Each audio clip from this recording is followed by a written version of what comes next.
Welcome everyone to the special meeting, Zoom hybrid meeting here scheduled for April 27th.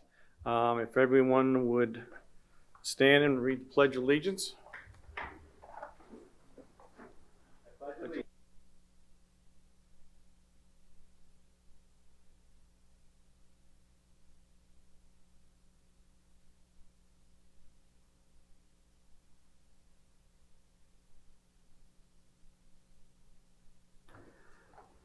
Thank you.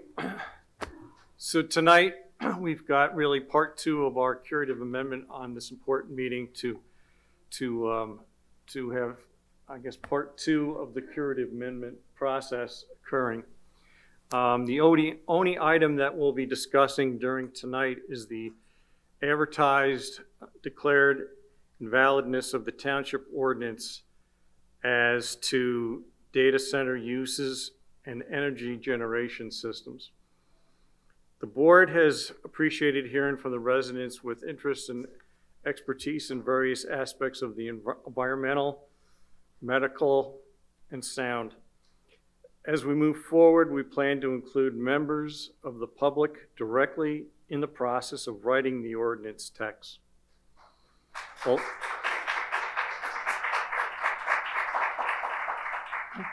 Along with our staff and the professionals associated with the specific areas. We'll be in touch soon with details for the next steps. Additionally, we're always open to the public continuing to send in comments for consideration, so please continue to do so, as well as I'm sure you will have comments for us tonight that you would like to see included. A couple points just so to clarify is that the approved resolution tonight does not have to be comprehensive and include all aspects. We have just seen, Peter and Clinton and I just saw the resolution this afternoon. I put in two little tweaks pertaining to noise frequencies and decibels. And we may add some other aspects of it tonight. But we're seeing input from you, and we have up to 180 days from when we had the cure amendment. So we have another 150 days to incorporate everything that we want to see into this particular amendment. So we don't have to cram everything in tonight. Okay, just so you understand that. But we're going to be welcoming your comments about things to add to it tonight. Bernadette, do you have any thoughts, comments? Yes, I can. We did prepare a resolution. Scott did add something to it. I can review it if you'd like and just start from there and indicate, yep.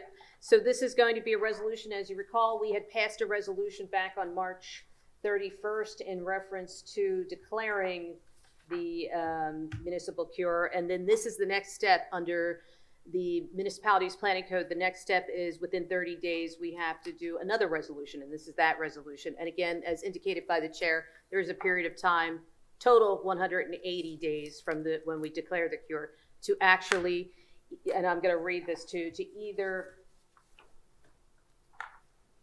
within 180 days from the date of declaration and proposal, the municipality shall enact a curative amendment to validate or reaffirm the validity of its zoning ordinance pursuant to the provisions of the MPC. So at this point, this is just this resolution, as the chair indicated. There'll be a process where we actually prepare the ordinance.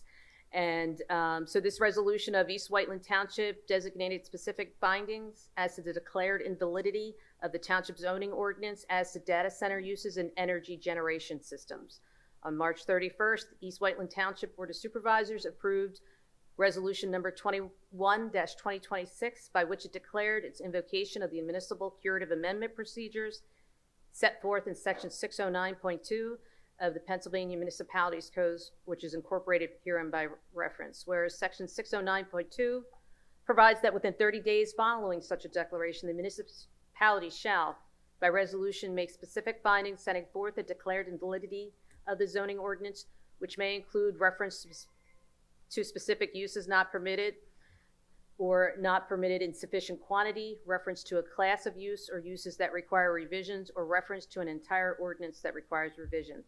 Whereas in furtherance of the above, the Township Board of Supervisors hereby issues its findings as to declared invalidity of the zoning ordinance as to data centers, energy generation systems, including but not limited to on-site and off-site energy generation systems for data centers and all principal or accessory uses associated with the same.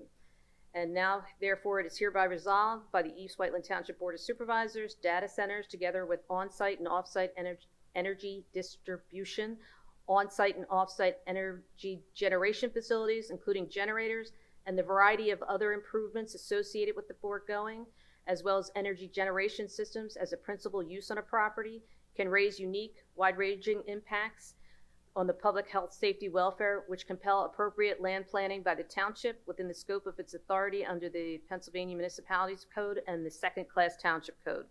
Such impacts are driven by the nature of the use, the size of such facilities and systems, and their potential external impacts. The township acknowledges its obligation under current law to provide for all legitimate land uses within its zoning ordinance, inclusive of data center uses and energy generation systems, while balancing the impacts of the same on the community. The township zoning ordinance does not explicitly define or regulate data center uses or energy generation systems. The township zoning ordinance does not provide specific standards for the consideration of data center uses or energy generation systems as a principal use on a property throughout the various districts and areas of the township. While the zoning ordinance provides for various uses in the industrial I zoning district, inclusive of any use of the same general character as any other permitted in such district, not otherwise specifically provided for therein by special exception, the board declares that such a catch-all use allowance does not adequately satisfy the township's obligation to provide appropriate regulation for data center uses and energy generation systems in a manner so as to guide landowners and the community at large on appropriate objective criteria under which data center uses and energy generation systems must be reviewed. And we reference zoning ordinance section 200-41, table of permitted uses in the I industrial zoning district. The provisions in the township zoning ordinance pertaining to noise, and I believe Scott, you wanted to add here, pertaining to noise, noise frequency, and decibel levels, vibration, glare, heat, storage and waste disposal, and other environmental factors do not wholly or adequately address the potential impacts of the various levels and impacts of noise, noise frequency, decibel levels, glare, heat, storage and waste disposal, and other environmental factors that may emanate from the data center uses and energy generation system. The township concludes that the imposition of such provisions, and I'm going to add and objective criteria, is necessary for the township to establish appropriate, lawful, and consistent standards for which data center uses and energy generation systems may be considered. The Board of Supervisors therefore renews its direction and authorization to the East Whiteland Township Director of Planning, Zoning Officer, Township Manager, Township Solicitor, and Township Engineer to prepare a curative amendment to the zoning ordinance proposing to cure the declared invalidities. With the participation of such other consultants as the township may provide, the curative amendment shall be presented to the Board of Supervisors within the time frame provided by law, and then it's duly presented and adopted by the board on this evening. I just wanted to provide that because I know it was a quick turnaround and everybody may not have been able to see it. Can you say that part again that you added? I'm sorry, say that again? Can you say that part again that you added? I added in, this is paragraph 8, I added the township concludes the imposition of such provisions, because we were talking about environmental factors, glare, noise, and objective criteria. I added the word in objective criteria, the phrase, there in that section.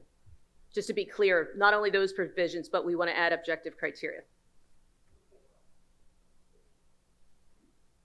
Did somebody else say something? No.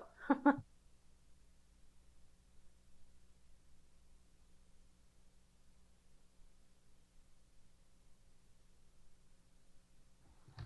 So I know, without seeing this, but at this point, we'll open it up to public comments pertaining to this, or any comments that you would like to make pertaining to this particular resolution. If you can come up to the pedestal and talk into that.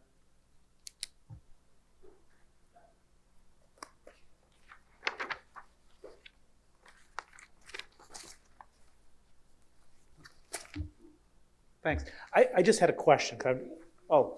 Sorry. Thanks. Sriram Krishnan from East Whiteland Township. I just had a question, Scott, just so I can, or I'm sorry, to the board, so I can understand this. The resolution is with regards to new data centers or new energy systems, but you reference sound, you reference glare, you reference other things. So will the resolution also apply to existing data centers and energy producing things so that, for example, if there's a sound restriction, does that apply to existing ones, or do existing systems get grandfathered out? That's what I'd like to understand. No, underneath the MPC, it would only apply for future applications. Okay.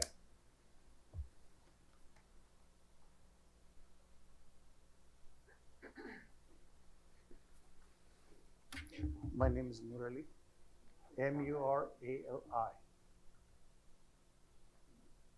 Is it okay? Okay. So I have a few questions of modus operandi.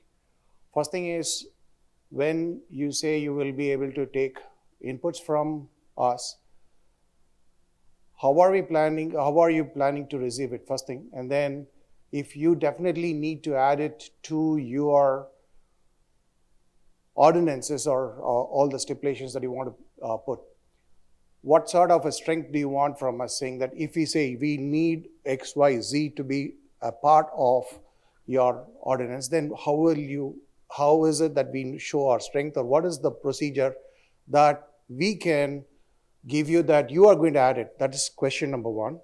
Question number two is, once we present it to you, how frequently will we have forums like this to discuss that and know whether you have accepted it or not, such that we can go to the subsequent ones? So how often do you plan to meet in subsequent things within the next 158 days? Because by the end of 158th day, we cannot come back and say, you know what, you didn't do this. What is the frequency? How will we do that? And what will be the modus operandi? Okay, I'll answer the first question, then I'll leave it to Steve and Catherine and Bernadette. I think I know the answer. Throughout this process, we've heard an awful lot of very informed, intelligent people make comments about data centers and everything related to it.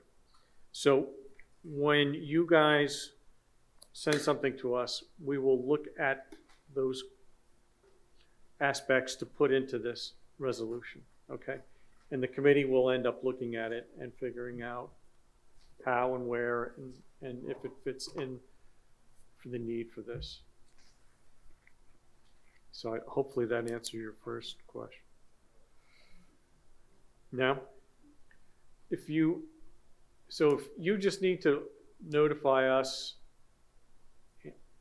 email us your thoughts about what would go into it. That's the first step. No, we can inform you, but the decision of whether adding it into the system is not into the ordinance, does that lie with you? And where is our say in that, is what I'm saying. If we say we want it, how can we prove I'm sorry, but you're gonna need to come up front. It doesn't get recorded unless you actually talk into this. Thank you, that's for everybody, please. I'm sorry. What I meant was, if at all we give you details, you said you will be able to look at it and then you will decide whether to add it or not. But if we feel that we want you to add it, what sort of strength or what is it that you need from us to show that we definitely want things to be added to our liking also? Because we are the public, we want our voice to be heard. That's where I'm coming to.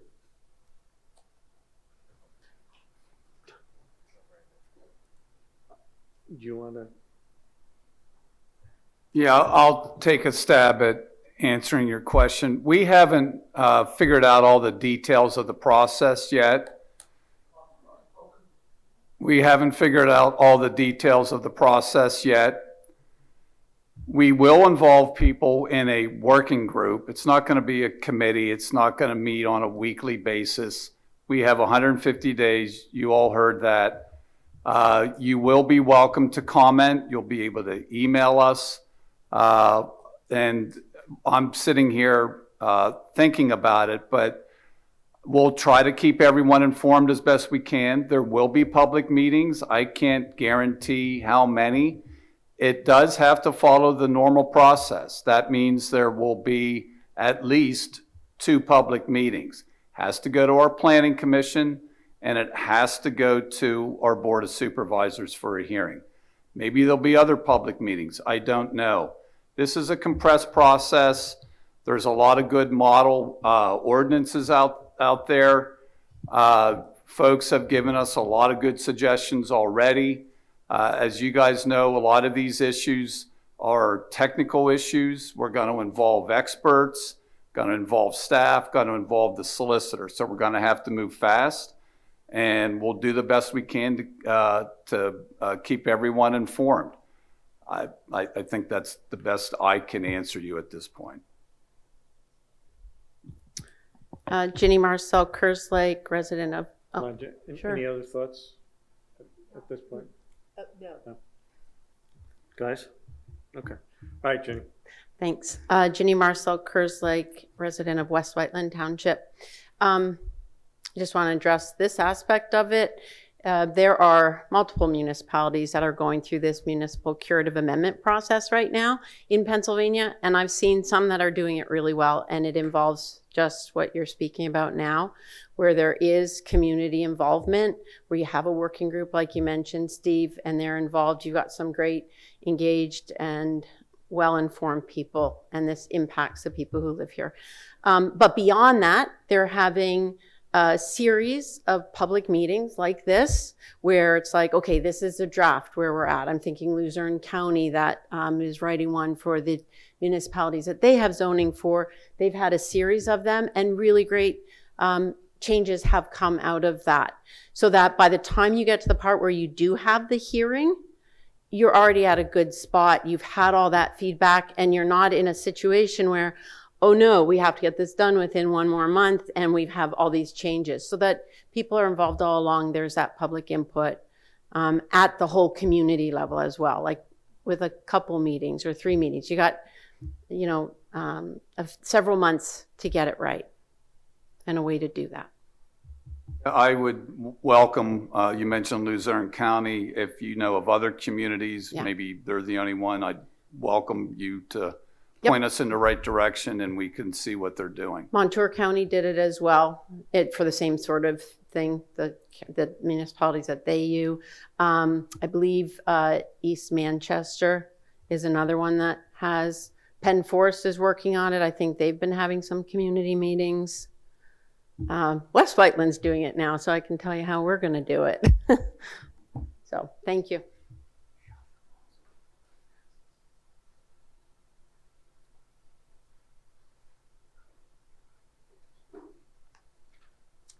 Good evening. My name's Gabrielle Hyde. I live in Malvern Hunt. I've been there since 2003. And I have a couple of questions actually for you, and I meant to speak at the next meeting, but I have questions for you. So I know the land that we're talking about was sold in 2005. It was purchased for... Wait, I'm sorry. We advertised a special meeting just for the municipal. I just have a couple of questions that I Yeah, want to so do. we really can't. We would be in violation of the Sunshine Act if we started answering questions about another project that was. No. It's about this project. I'm talking about the land that now is set for the data center. No, we haven't picked any land yet. We're going through the process now. I'm just saying there's a process question that I have for you. It's a process question that I have for you. And I'm just going through an example of my process question. Okay. Well, Okay. Okay. So the land there was purchased in 2005 for the assisted living facility that was initially planned there. And I got a letter because I live in Malvern Hunt. And I actually put it on a calendar, and I can't find the letter yet, but I do have my calendar that I have it in. And I went to the meeting. It was right here in this building, and it was a 3-phase plan. Projected completion was 2008. I have a business in Delaware County. I have a business in Delaware County. And anytime there's a driveway change, a porch that has to be added or screened in, I get a letter. And for some reason, I didn't get a letter at all, not in 2018 and not in 2021. The only reason why I found out about this, and this is my process question, I found out through signs about this. So why did I not get a letter? Yeah, I think you're talking about the, In general, why don't I this get a is- letter if it affects my We- property? we wouldn't have been sending out letters on the municipal cure. We're here tonight No. for the municipal cure. We're not here on the application because we didn't advertise for that. That's what I was trying to explain. We can't start talking about what was not advertised. The only thing advertised tonight was the municipal cure. Right, but even that, I found out through a friend because for some reason I don't get an email even though I sign up for the email list. I think if you talk to Donna, she has. I gave you're in Brittany charge- my email last time and I still didn't get an email. So I feel there's not a lot of transparency here. That's my problem. Whether it's this meeting and about the ordinance or about something else, there's not a lot of transparency, I feel. So I think, I'm gonna get up and say this, but I know that Brittany is sending messages out. I don't know if possibly it got thrown in spam, but I can check tomorrow to see if you were on the list and I can get back to you.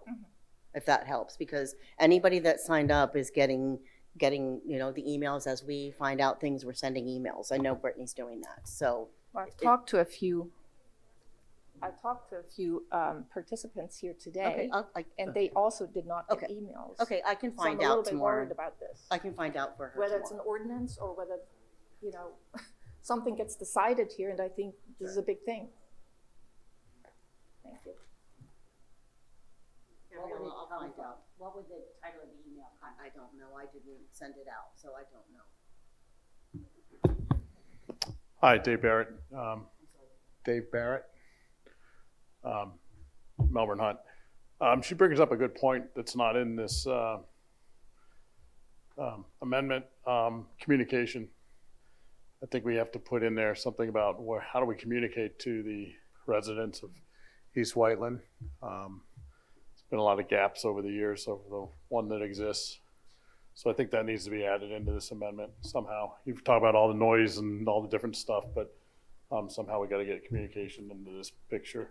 Is there a way that you could maybe take hold, because I know you're well organized as far as like trying to get everybody together to have one association? Because I guess I've kind of heard that there's been kind of a split up between Malvern Hunt. Well, it's not just Melbourne. Can there be one source of information? No, because we don't have one HOA. There's not, I mean, I live in the front third of the neighborhood. We're not in the HOA. We're Okay. independent houses. But it's not just Melbourne Hunt. It's, you know, I mean, when you build one across the street here, how are you going to inform the residents that surround this area? I mean, you can't just rely on HOAs to disseminate the information. I think as people have said, they've gotten letters from other townships and stuff. A lot of people in our neighborhood got letters about the toll development, but Yep. none of us got a letter about this. So I think somehow we've got to improve that.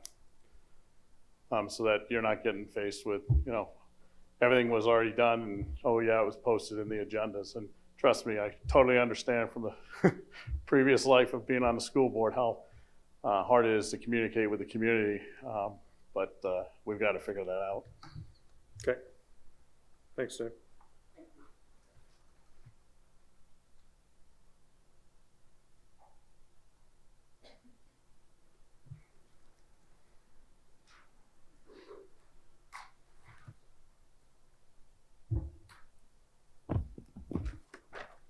Hello, this is John Emery, resident, of course, of East Whiteland Township. Let's see, yeah, I would second the fact that, communication is a little bit difficult because I go on the website and try and look at your calendar to see when these meetings or whatnot are come up. And for example, Last week, when the meeting was canceled or I guess pushed or whatnot, there was no date for today on the calendar. So even going to your website, individually, it's still a little bit difficult. So yeah, I would, second the previous comment that, perhaps, whatever, mailing list, boom, sent out one email, everybody gets it who's interested that had signed up, something like that. Do we have your email? Oh, yeah. Yeah, okay. But essentially, a couple of things I just wanted to be clear on, because at this point, I'm not. Based on the last meeting you had a couple weeks ago, where you had a gentleman, Andy Snyder, who made an excellent presentation on the legal aspects of things, and he touched on some things that when Bernadette had gone through the statement that you have thus far put together, it almost seems that it's a framework that you guys are building to put some level of guardrails on something that is going to be built. In other words, going to be built. Not a question that whether it's going to be allowed, whether the fact that they have not met certain benchmarks that were pointed out 2 weeks ago by the lawyer, Mr. Snyder. I understand that in 2018, the EPA did do a site. We're here just for the municipal cure. I know I keep repeating myself. Okay, could you describe the municipal cure so I can stay within there? Yeah, so the township on March 31st declared under the MPC a municipal cure, which is we have 180 days to create an ordinance, which we're dealing with data center uses and energy generation systems. During that time period, we're protected from someone coming in and filing and saying, hey, your ordinance is invalid because it doesn't allow for data centers. We want our data center here, wherever that may be. And basically, we'd have to allow them to do that. So this cure allows us a time period to get an ordinance enacted, and a developer can't come in and go, we want to put a data center here in a residential area where it's not permitted because you don't allow it anywhere. Okay. With that in mind, then I don't know if this is outside the purview of what you've just said, but are we not talking about specifically the data center that is No. Sweetsford? No, that's a land development application. This is an ordinance we're going to create and enact. Okay, would that not necessarily include the concept of the, across from Malvern Hunt, the Sweetsford location? Because again, that's a Superfund site. And so there are things that you mentioned that need to be addressed as far as data centers, but don't necessarily address the problems because it's not just a brownfield location, it's a contaminated brownfield location. Well, we're not, I think the chair had indicated earlier, the ordinance would only be for future applications. It wouldn't, So the township has to make a determination what land in the township will be zoned to allow data centers. So it may be that that land may be included, but that application is come in before we haven't even enacted an ordinance. But if it came in on 2018, okay, just hang with me for a sentence. The EPA went and did a study, and they decided that it was okay for anticipated use. But then they come out every 5 years, and the next time they came out in 2024, they found that there was some more problems. They found there was some more issues. So there are things that going forward that we know now that we didn't know in 2018. So I don't understand how this body would grandfather anything Oh, in it's, behind Underneath, it. underneath the MPC, it's a, s- okay, state law, all right, any changes that we're making under this only are applied to future applications, okay? It does not retro back to 2018, 2020, only going forward. The Okay, impact. well, going forward, I mean, I don't think it's necessarily a cheat code, but going forward, could you not necessarily include in your parameters that, you know, you have to deal with remediation, things like that, if you're going to go on to land? Unfortunately not, unfortunately not. no, So I in the think, future, no, I think I besides understand your this question. location, Okay, go I ahead. think what you're saying is let's say there's another contaminated site in the township that. there are 5 Yes. Superfund sites. Right, the data center wanted to go. Could we include something in this proposed ordinance that we're gonna create Exactly. that says, hey, if you're gonna go on or near a. That you have to hit certain levels of remediation before you go digging up soil that, Yeah. in this case, We could certainly look at that, yes. we've got 2 parks within a half a mile and the Chester Valley Trail. So I mean, just saying, besides the people who live across the street, there's a lot of public areas. And I'm just saying, this can't necessarily be the only case going forward in the future that we might run into that, particularly with as many Superfund sites that landed in our particular township. That's all I'm saying. So can that be done? We could certainly take a look at that, yes. All right.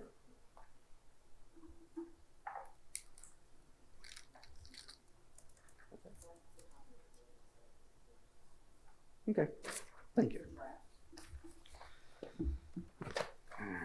And I'm assuming that the next meeting on this will be scheduled and issued by whatever, email or on your website? Yeah, typically the township provides notice. We do have an email list, and people talked about Brittany, and Brittany's been trying to email folks. We'll leave it on your website. 'Cause I Well, mean, yeah, we do have a Facebook page. I realize not everyone's on social media, and we understand that. Yeah. It will be on our webpage, and we do have a monthly newsletter. I mean, those are our typical means of communicating with residents. Well, as I mentioned, when the last week's was canceled, it didn't show up on the calendar on your website that there was going to be one today. So I don't know when that was put in, but it wasn't put in during the week. Well, the meeting hadn't even been, we hadn't even scheduled this meeting, so that's probably why. When you were on it last week, we probably haven't even decided we were going to meet tonight.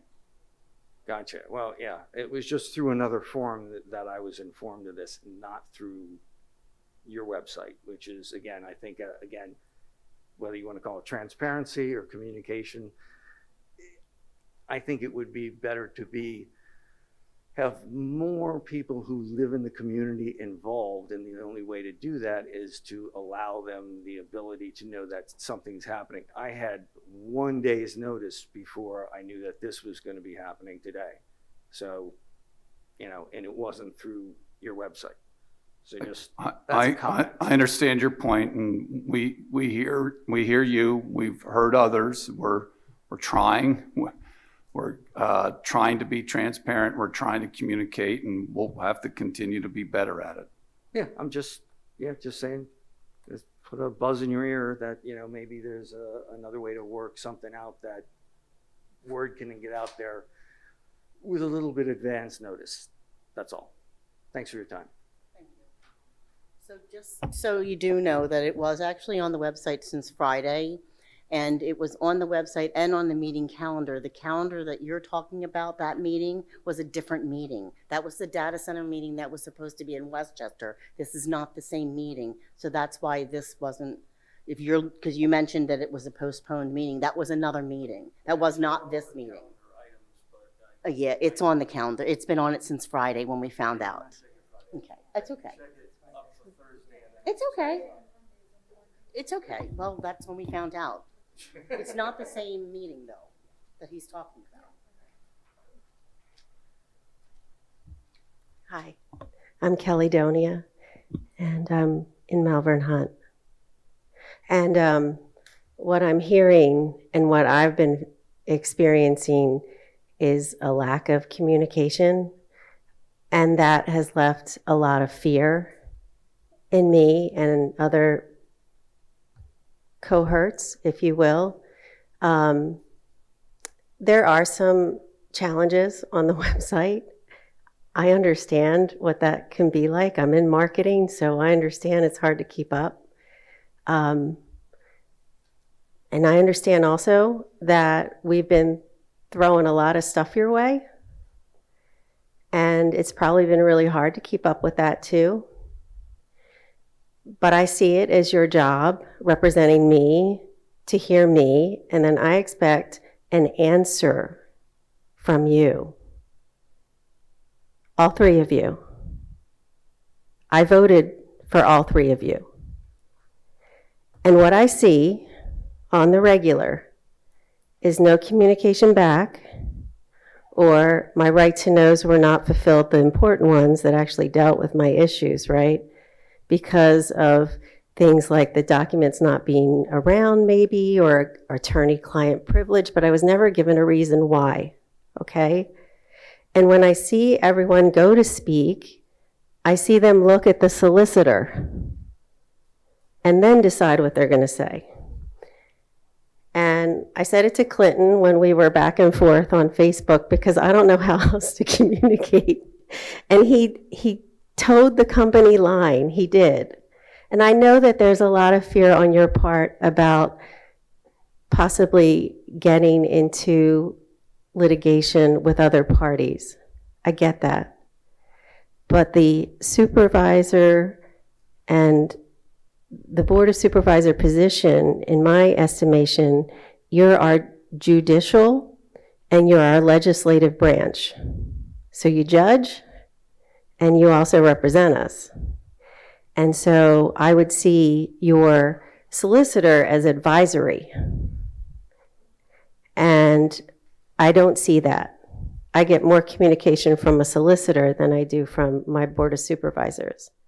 So I think moving forward, and I'm so glad that we're doing a curative amendment, so I don't want to come down too hard, but I think people want to hear from you. I think people want to hear directly from you. We don't know how you feel about data centers. Do you know that? We don't know. We don't know what your opinion is. We don't know if you're for them, if you're against them. I don't know if you're looking for tax money or if you're, I don't know. I mean, every day I get up and I try to do what I can to protect my family and my workers and the people that depend on me. And I'm thinking in my head, well, what are they thinking? Am I wasting my time? Like, am I wasting my time because maybe I'm just like hitting a wall? Or am I wasting my time because you already are like in my head? Like you're doing what I would do. I don't know. And you know what? The President of the United States has a press conference almost daily, sometimes more than that. And we know how he feels. Whether you like him or not, you know how he feels. And I would like just some of that.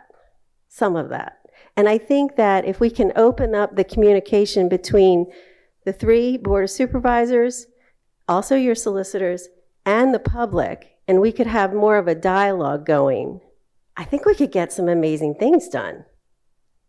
I understand that there are sensitive issues. I get it. But I would expect to know the people that I helped get elected. I would think that I would know their mind.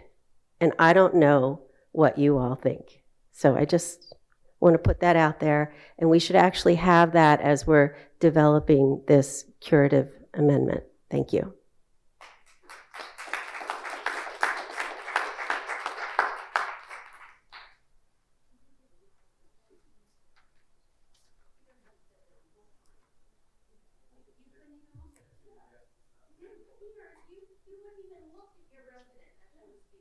Very disrespectful. The entire time.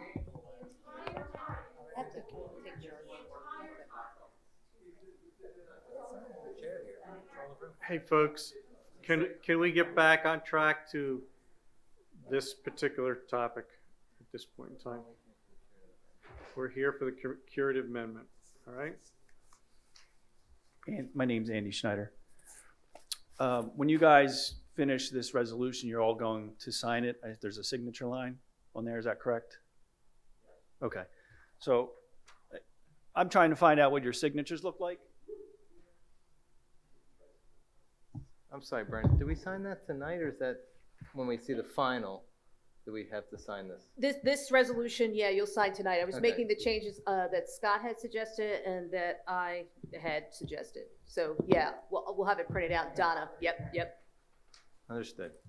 So can you identify that signature that I drew an arrow at? No, Mr. Schneider, we're here for the curative amendment. I understand that. You guys are gonna sign it, and I went online to find signatures, so I know what it looks like. And if you look at the top, you have 3 of your signatures, and there's another document Yeah. that doesn't match. So you can't tell me what name is? Why can't you just tell me whose signature that is? It's illegible. Why can't you tell me? Because we are here for the municipal curative amendment. We'll certainly provide you a copy of the. My question is legitimately about this curative amendment. These 3 gentlemen are gonna sign their name to it, right?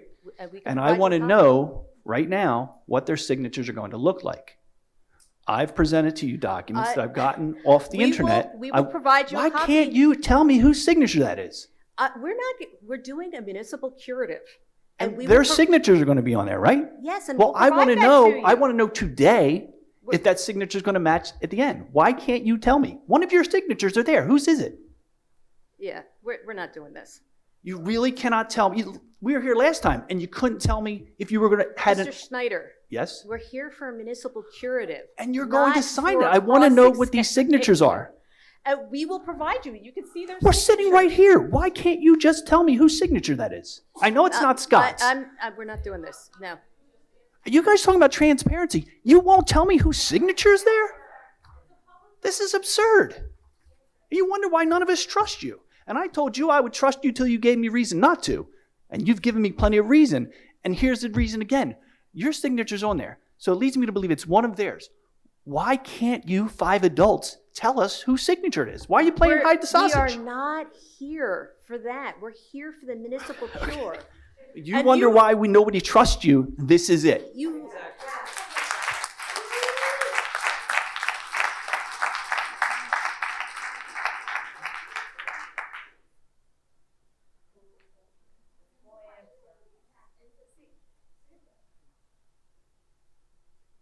Ray Braun, Plainbrook Road. I'm not an attorney and I don't understand any of the what you explained. And so I guess my question is, as we look to the future in this ordinance, what specifically, when you talk about decibels, where is that set?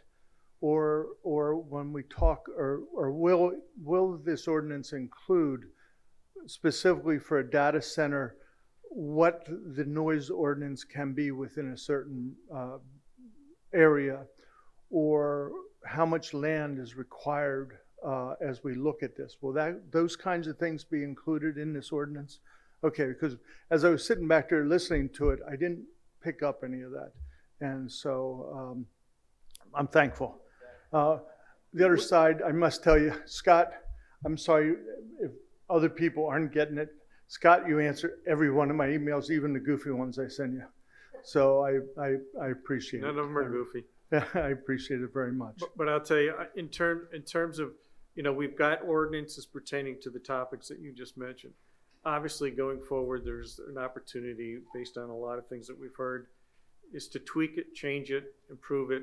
So those are some of the areas that you talked about that we will look at. It doesn't change the existing ordinances, but it puts specific changes on data center ordinance. Is that how it would work?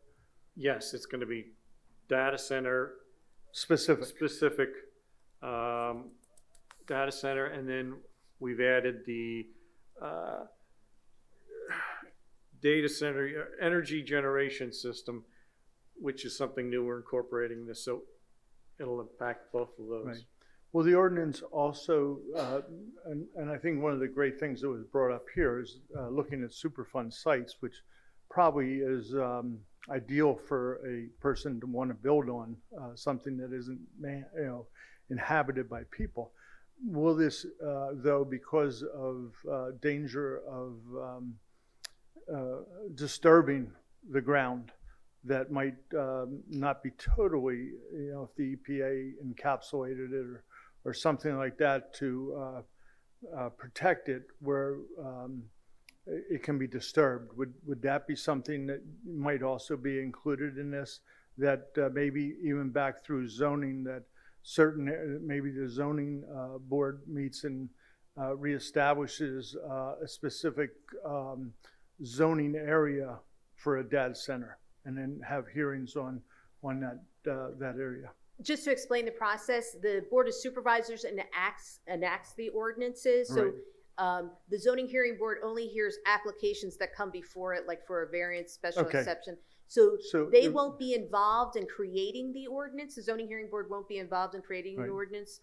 The Board of Supervisors would, the Planning Commission would, but not the zoning hearing board. Some people think that the zoning hearing board will participate, but they don't. Their only jurisdiction is to hear zoning applications. So then, as the supervisors look at this, maybe they could identify specific areas within the township and put it in the ordinance that this is the only place that a data center could possibly be. Thanks. That's what will be done, yes.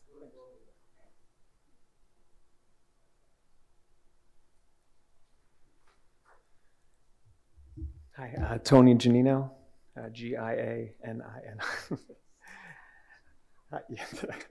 Hi, I've been here in front of you guys a couple times. I live in Malvern Hunt with my wife and my two small children. And I know that we've had a lot of different interactions, combative, friendly, but I just want to start off by thanking you guys and gals. I know that this is not an easy process. Passing the resolution you did, it admitted that our ordinances were outdated.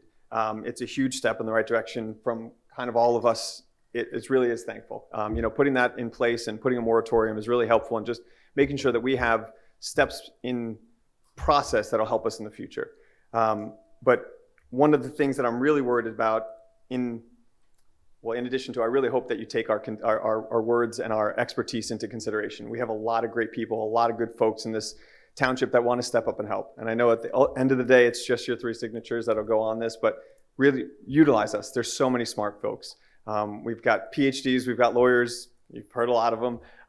We have folks like myself who I invest very heavily in this space. I recognize it's important to our local development, but I think it really has to be made, the community has to have a voice in it. One thing that I'm really focused on, and I've said it a couple times, is making sure that what we have put in place and what we will put in place has teeth, and that we're not putting something out there that can be undermined by something that lapsed in the past. I'm not going to go into anything that we're not supposed to talk about. I'm wearing the shirt that you know what I want to talk about. But the things that we're putting in here, they're really to protect things. They're really to protect our township, the families like mine who live here.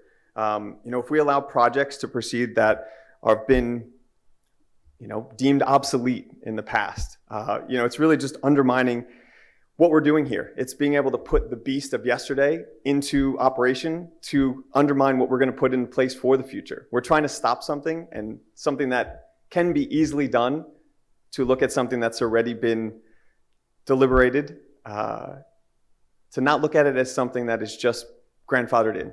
New amendments is what you guys are, or new applications is what this resolution is trying to protect us against. Things that have been put in place in the past that have been changed more times than can be recorded, and they even get changed in the middle of meetings. Those are new applications. Those are things we don't know about. Those are things that this should be able to defend us against. I know we can't go back in time. I wish we could. There's a lot of things that, I'm sure we all would go back in time and change. But we're here now. We need all of you. We can only do what we can to assist you. Just like you said, the zoning hearing board is just there to kind of put it back in your court. And we've worked with them to get it back in your court. Don't fumble the ball. We're hoping and relying on you. All three of you were elected by us. I put my name on documents to elect all of you. And as Kelly said earlier, we're here relying on you, not just for today and moving forward, but to make sure that mistakes of the past don't creep up and bite us in the ass. I really want to have faith in what you guys are doing. I think you hear us out. While I, like Kelly, don't know where you all stand, I really hope that transparency in the future is something that you guys lean on and work with us. So thank you for the efforts. Really do take into consideration what our coalitions have put into place. There's a lot of good information I really think that could help us. So thank you very much.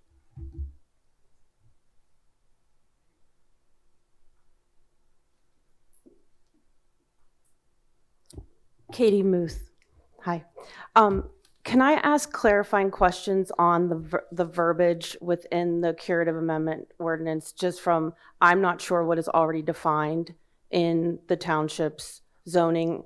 So the first question I wanted to ask was, there's sort of a back and forth of on-site and off-site energy distribution, and then it's also on-site and off-site energy generation. Thank you very much. So can you clarify if those are already defined somewhere else in your zoning, or if these are going to be defined when you create this ordinance? Right, we will be defining these terms as we go through the municipal cure process in the new ordinance. So they're not yet defined? Not in our current zoning. Okay. And I'm just asking because I think one of the learning curves for me was understanding the difference between distribution and generation. They are two very different things. Energy generation is a coal-fired power plant. It's a gas-fired power plant. It's a solar farm, a nuclear power plant. What am I missing? Hydroelectric. What any of those things that actually generate energy versus distribution is the system in which the energy goes across. So a substation, I'm guessing, falls under energy distribution, as well as high voltage distribution power lines. Is that what we're doing here all in one ordinance? Is that? We looked at the Penn Futures model. That's the worst model I've ever seen in my life, but go ahead. I'm not judging you, sure. The county's promoting it. I'll give you a pass. Our Chester County Planning Commission is foolishly relying on that, but go ahead. But one of the comments to that was, if you don't have energy generation systems in your ordinance separately addressed as a principal use, you should. So that was actually where I was going with this. I wonder if energy generation is separate. It's its own separate ordinance. That just because you, this is hypothetical, not with anything current with standing applications, a municipality may not get a data center, a hyperscale data center application. They may get a power plant application for a data center outside of your municipality. So that's where That's exactly what we were thinking. Right, and so I'm not the attorney, Bernadette, so I'm just thinking out loud here that I've seen those in separate, or energy generation is prohibited. And I know that because I live in a township that has that exact zoning in East Vincent Township. Energy generation is not an allowable use, probably for a lot of rightful reasons. Now, is someone going to come in and contest over a solar farm? I could see that happening, but we have a data center proposal that is before the Board of Supervisors that has a gas generation power plant on site with the 500 whatever megawatt data center. So I'm just thinking that I don't know the legality of having them lumped together in terms of, if you don't have a data center, does the ordinance apply to energy generation not connected to the data center? That was the intent, to have it apply, right? Like if someone came in and said, I want a standalone, one of the ones you mentioned, maybe it would go to another township. East Whiteland property has the generation system, but it's fueling something over in a different township. So it's a principal use on our property. Yeah, we wanted to address that, which is why. Okay, so go ahead. Katie, early on, we were calling it power generating facility. And early on, the developer came to me and wanted to put the power generating facility right in the view shed of our Backton Hill Park. And I told him no over my dead body. And I said, take it to West Whiteland, which he did, and they turned it down. but the power generating facility terminology is now being changed over into the energy generation system. Okay. Okay, and if you see there are other more encompassing terminology. I just think they should be separate, but I'm not the attorney. And I think as we go through the process, it That might might be be- one ordinance. yeah. But yeah, oftentimes ordinances cover several things. Right. Yeah. I worry, I'm gonna be there's my next point, you led me right to it, is that I'm not sure if you are aware of the PATER, PATER study that the Office of Electricity of the Department of Energy awarded Pennsylvania end of February. It was $2 million to the Pennsylvania Public Utility Commission to study opportunities for power generation and enhanced transmission in the Commonwealth, and it is currently being managed by Team PA Foundation, Google that, and trying to find a vendor to do this study. And it's based on former generation sites or sites that have an interconnect. And so my rabbit hole on that was asking the governor's office where these 20 sites are, because the federal press release said 20 sites. And I was told that the study will determine those sites, but then the Secretary of DCED tweeted out a picture of the Crombie power plant that used to be a coal plant a mile and a half from my house. So I think they might have an idea of those 20 sites. So I put this on your radar. You have Williams Compressor Station in the backyard of, I forget those townhomes. I just drove by there yesterday, and Malvern Hunt. And it doesn't seem to be active. I don't know why. It's very quiet. And there's multiple pipelines that go in there. And there's also a massive spool of fiber optic cable sitting in their front area. And so I'm just putting this out here that I would put that on your radar as a place that could be proposed to turn into energy generation instead of a gas compressor station, as it's already zoned industrial. And then that's my other thing, Bernadette. I'm not a public utility expert by any means, but I put this on everyone's radar as to how terrifying this all could be.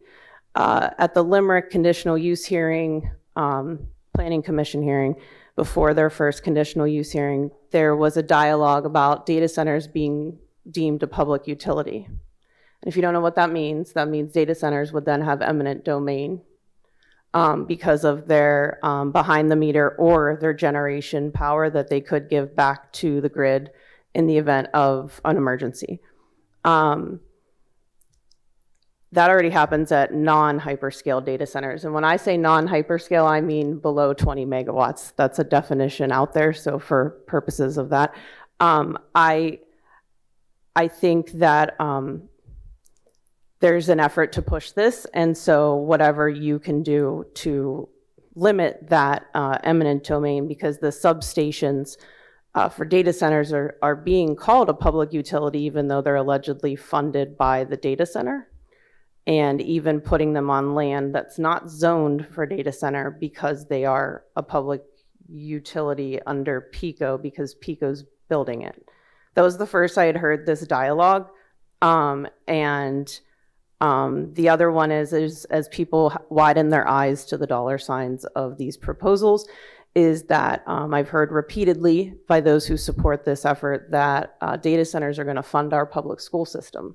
And that sort of, I thought, was local tax generated. But if data centers become a public utility, you as a municipality, the county, and the school district get $0 in property tax revenue, and it all goes to the state of Pennsylvania, and it will be dispersed out from the state down to counties and school districts as to where it goes.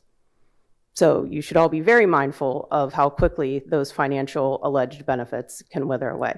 The other thing I wanted to ask was, this is my one thing I'm going to request that you remove from this draft, and I know you don't have to take my advice, but I'd at least like to say it.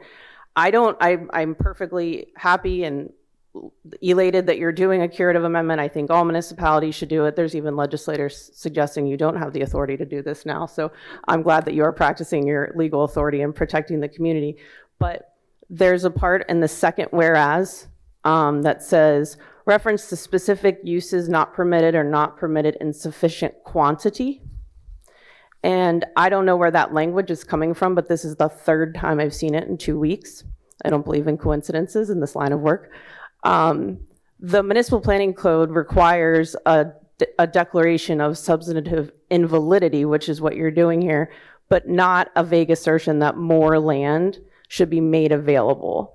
If the township is claiming that one of the reasons the current ordinance is invalid is because it does not provide enough land for this use, then it should provide the acreage analysis, a constraints analysis, and a legal basis for that claim, or remove that word altogether, because there is no legal standard for sufficient quantity, and I've You know seen the what? quantity. I'm just going to interrupt you there. It's taken right out of the state statute. So what the state statute says, we're But just. what is the legal standard for sufficient quantity? Right. It's not, the state hasn't told us in the statute. What's going on is people are repeating 609.2 is the procedure upon municipal curative amendments. And in the actual language in the statute, it says, by resolution, make specific findings setting forth the declared invalidity of the zoning ordinance, which may include. So we're May, just not shall. Yes. And there's three things: references to specific uses which are either not permitted or not permitted in specific sufficient quantity. We're just repeating what's in the state statute. It's a may, not a shall. So again, I'll request that you remove that out of there. You're setting a very dangerous precedent for other entities too. And it's being used in our area. So I'm worried that it doesn't match curative amendment language elsewhere that doesn't include that little snippet. So again, totally at your discretion, but I would advise removing it. It implies, it's almost a statement of intent that you're intending to allow We're this just use repeating in a what the certain state quantity. statute It's a says. may, not a shall. So I will stick with that. May is an option. A shall is you must do it. And so the other part I wanted to add to one of the previous commenters that was talking to you about transparency, my suggestion is Chesco Ready app. I somehow am signed up for every municipality in the county. I don't know how I did that, but I get alerts about everybody's meetings being canceled, scheduled. East Vincent, my township, uses it and actually links out to the meeting agenda, so that I don't know how much that costs. I know they use it for emergencies, but if you sign up for the county's Chesco Ready alerts, then the township's alerts could go out through this platform. I know not everyone gets text messages, but it is a really easy way to inform people. And for the record, this meeting only required, just so everyone understands the constraints of the Sunshine Act, a 24-hour notice. So in theory, that's what the law says. So you really do have to become sleuths and Nancy Drews and Sherlock Holmes to go onto the PA Public Notice website. It's very wonky, but it does tell you a lot of information. So if you guys could consider using the Ready Chesco app, I think it would eliminate some of the issues. And also, I know the East Vincent and other township websites aren't always mobile compatible when updates are made, even though you think those two things happen simultaneously. Often pop-ups and drop-downs don't show up on a phone, but they show up on a laptop. So our office, my staff, has fought with those same intricacies. Like this is posted and we can't see it. So just, it might be a formatting thing. I'm not a computer programmer. I'm just making the suggestion that sometimes both updates to mobile and non-mobile don't always carry over. And as someone who has a campaign website, I've lived with this struggle as well. And then I think that was it. Oh, I just want to add that not only do you act in that quasi-judicial role, as Kelly mentioned, and the legislative role, you also act in an enforcement role. And your job is to enforce what you enact and what you have in your zoning and your standards and your processes and procedures. And I know that's very detailed information. I have never thought in my life I'd spend this much time reading different municipalities, zoning, and all the crazy words that, again, I'm not an attorney.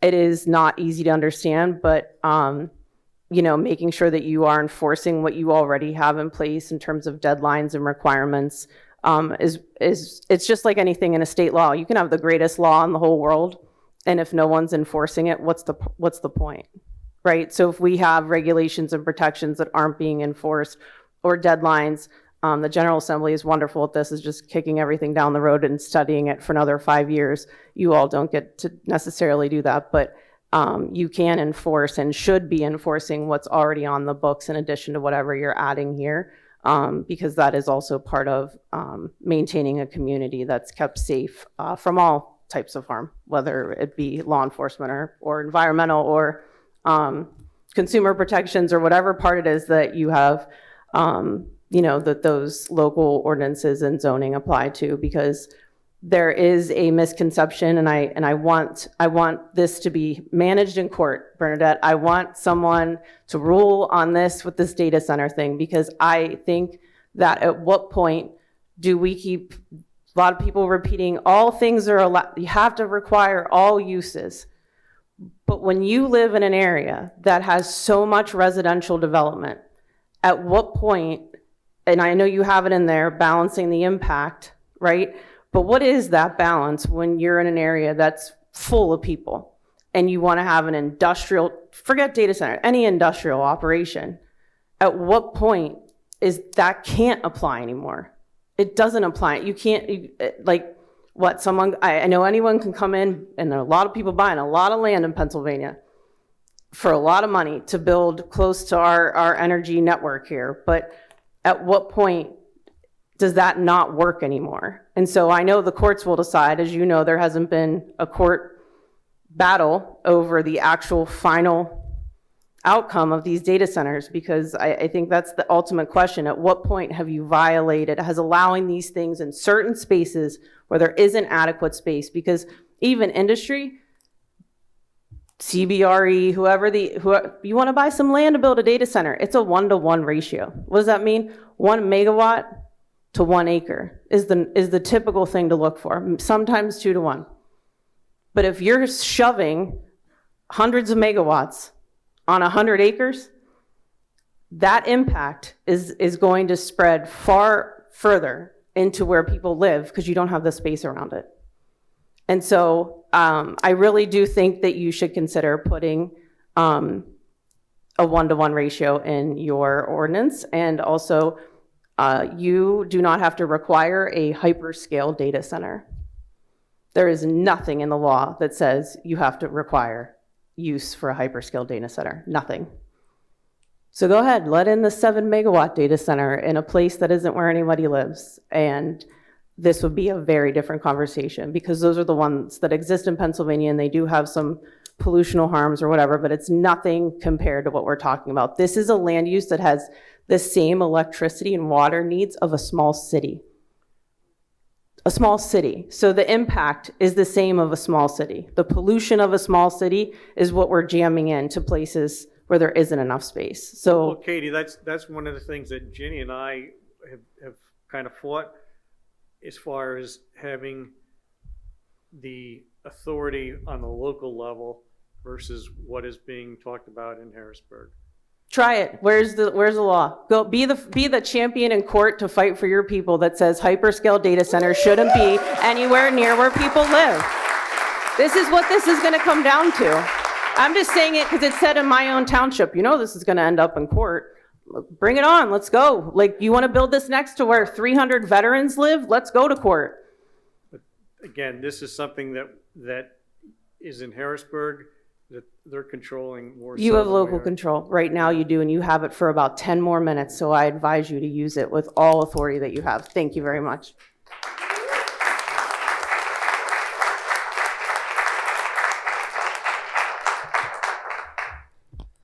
Good evening. My name is John Judge. I'm actually a resident of East Goshen Township by about 200 yards, but I was asked to get involved a little bit on behalf of some of my friends who are residents of East Whiteland.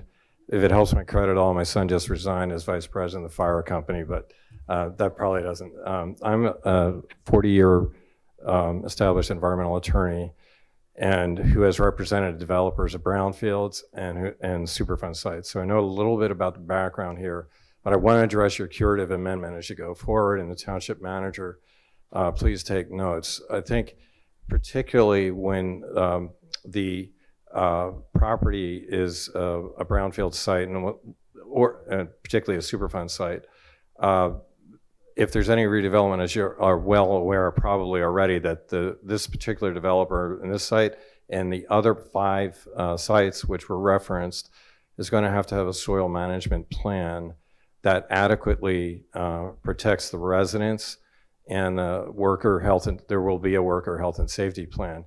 obviously for the residents of Malvern Hunt for this project, but any other project, airborne contamination of soil particles is going to be their number one concern. So to the extent that you can incorporate professional input into these details of your curative amendment, I commend you to make it as detailed as possible. Secondly, we are living in a very strange era. As an experienced practitioner with EPA, what used to be on a daily basis, the agency is gutted by virtue of the current administration, but 1.0 and 2.0. Not a political statement, that's a fact. And obtaining a response phone call or email is very difficult. So going forward, I commend you to rely heavily on your environmental advisory committee. Perhaps they can be incorporated directly in the curative amendment so that you have experienced professionals, or at least people who are knowledgeable about the process, who can weigh in as you go forward in the future projects. You also have a competing reality that Governor Shapiro has proposed that all future data centers in Pennsylvania be self-sufficient when it comes to energy.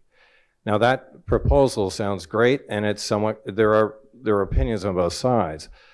That being the case, that's another factor, if that proposal goes through, that you'll have to include within your curative amendment, I think, for the energy generation piece. And finally, as someone who's represented developers, I'm not a cynic by nature, but I suspect that the many legitimate concerns that were raised at the most recent public meeting that I witnessed on video and prior meetings, if in the course of your study and the development of the curative amendment, you identify objective standards or other issues that you feel would be protective of the residents of East Whiteland Township, that there's a way to accomplish that with the developer before they really get underway. And I would take advantage of your power in that scenario. Thank you for your consideration.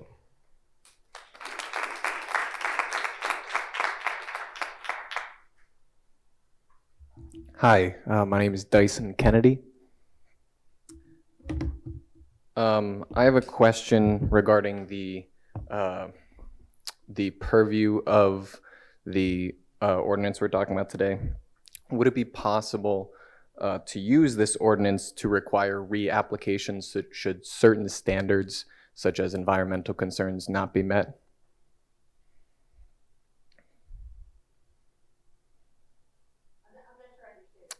Yes, there's been a lot of talk about what this ordinance can apply to, and a lot of talk about it not being retroactive as per state law. Would it be possible in this ordinance to require reapplication for such projects should certain standards not be met? I'm sorry. We can't pass an ordinance and say, hey, I'm picking massage therapy. Sure. Going forward, every massage therapy has to do this, but I can't say to the existing businesses, oh, now you have to comply with this, even though you complied with the ordinance that was in effect at the time you came into the township and got your permits. We can't retroactively say all these businesses have to meet the current ordinance. Do you see what I'm saying? Yes, in my mind, and it's perhaps coming from a naive place, there would be a difference between the standards that were in place at one point in time for an application and saying that things that haven't happened yet need certain approval.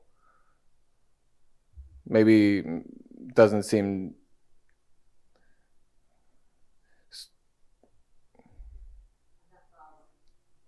I think what you're saying is that we're looking at an exceptional case here and that we could potentially go back. But to answer your question, it kind of falls across all applications. You can't turn back the hands of time, unless for a weird example, that massage therapist were to completely shut down and then reopen somewhere else and have to go through all the same permitting procedures, then and only then would they have to follow those revised ordinances. Okay, thank you for that clarification. In that case, something I've noticed from this meeting, I think a lot of people have kind of brought up this issue of transparency. And in my mind, that was most clearly answered from you guys from one of the earliest questions, which was asking, what do we need to do to ensure certain things get added in amendments? And the response was, you send them to us and we'll consider it, which I understand how that can be potentially reasonable from your side. However, I would like to revisit that question with the context of how many people have come here today saying they've worked as Nancy Drews and other detectives to stay informed about this topic. Because from a community perspective, it's very disconcerting to hear elected officials who have not made their stances regarding, in this case, data centers and how they can and cannot, mainly can, poison communities. You have not made that clear, which came up a bit earlier, and it sounded, correct me if I'm wrong, but it sounded like the room agreed that you have not made that position clear and they would like you to. And so to hear people in your position, to hear people in your position say that we will take these things behind closed doors, we will give you last minute notice of a meeting on Monday, we'll give you notice on a Friday.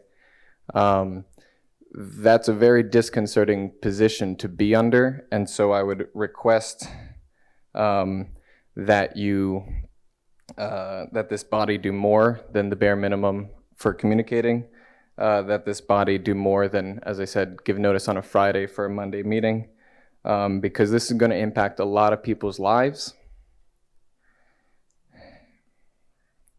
It's going to impact a lot of people's lives, and from your response tonight, it does not sound like you are taking the weight of that.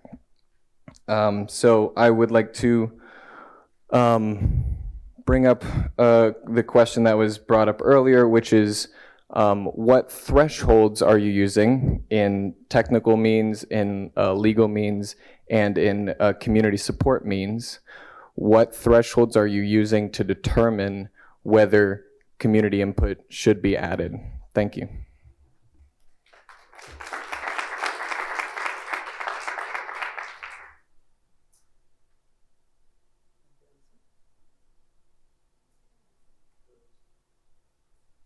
Here, again, I'll take a stab. You have staff. None of us are experts in really any of these fields. We're, I would say, jack of all trades. We have experts. You've heard from some of the experts at the hearings. We've used Dr. Everbach. You guys have heard him. We use a company, they're used to be known as BSTI. They're purchased by a larger company. Now they're called Integral. This company knows Superfund sites, brownfield sites, the Bishop Tube site very, very well. They've worked for us for years. They work across the region. They're working for us now. They will continue to work for us. We have our township solicitor. We have a very good environmental attorney in Hamburg-Reuben that we use for, again, these issues. if there's other experts that we need to bring on, if Integral doesn't have them, we're open to, to suggestions. In terms of the public, again, I don't want you to walk away thinking we haven't heard you. We have. Some of it is going to be done during the day. I'm not going to sit here and lie. I mean, that's what staff does. We coordinate with these consultants. We coordinate with the solicitors. Things are going to get written during the day. But I think the board would support me when I say this. We will try to go that extra mile. Again, I can't commit to how many extra meetings that we're going to have or when they're going to be, but I think we've heard you loud and clear that the typical, it just goes to the planning commission, then it pops up to the board at the end is inadequate. And we'll do more than that. I just can't sit here tonight and say what that more is. Thank you. I think that was very helpful in terms of the technical and legal side. I'm not familiar with each of those groups and experts you mentioned for the technical side. I assume they're publicly available as to who you're working with. Wonderful. Then I'll talk to some of my community members to get more information on whether those are reputable sources.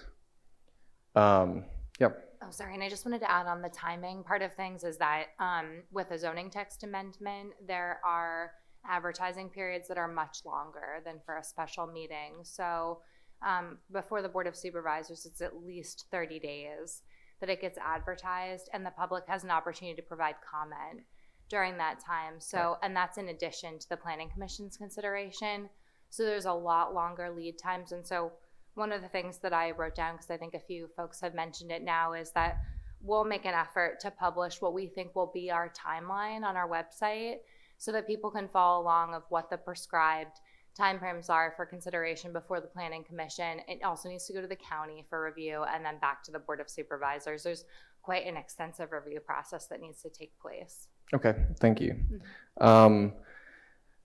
I still feel, though I think that was very thorough overall, Steve, I do feel that the community side of my question of what you guys need from us to ensure things go in the amendment was lacking. And so I'll reframe it this way. In an extreme example, I come from a physics background. We like to do extreme cases as examples for clarity. So in an extreme example, should the community come together and a significant portion of the community insist that we want to be as absolutely strict surrounding these data centers as possible, what type of community support do you need from us to ensure that, or maybe we have, a more specific thing than I can come up with on the spot right now. If we say this, hey, this is scientifically backed, this is backed by the community, what are your standards as representatives of us? What are your standards for what you will ensure is in there versus, I'm sure you'll take everything seriously, but as opposed to leave entirely in the hands of the experts?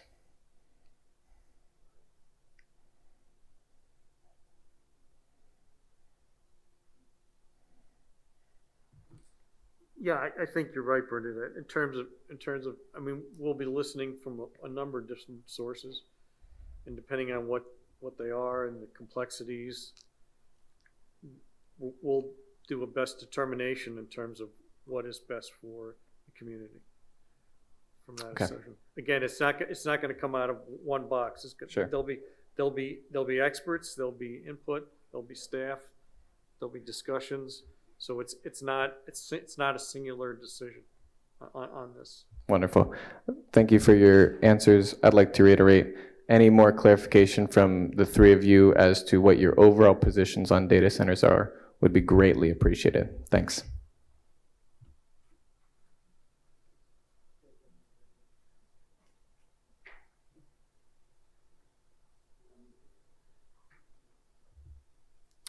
Good evening. Thank you all for what you do for us. My name's Steve Lawrence, Church Road. Need me to spell it? I got a million questions, but I don't want Bernadette to throw her water bottle at me, so I don't think I can ask most of them. The one thing I did want to ask, and if I'll ask the stupid question because I'm good at it, I don't remember hearing a number. I think Katie talked about it a little bit. Is there a number, as far as you guys know, how many more data centers are even possible to be built in East Whiteland? Just knowing that they're going to be huge, they need power. I mean, do we have a sense of that? Is there, is there land that's, oh, that's definitely X'd out, that's X'd out, it can't go there? Do we even know if we're doing this ordinance for future projects, do we even know if there's going to be any?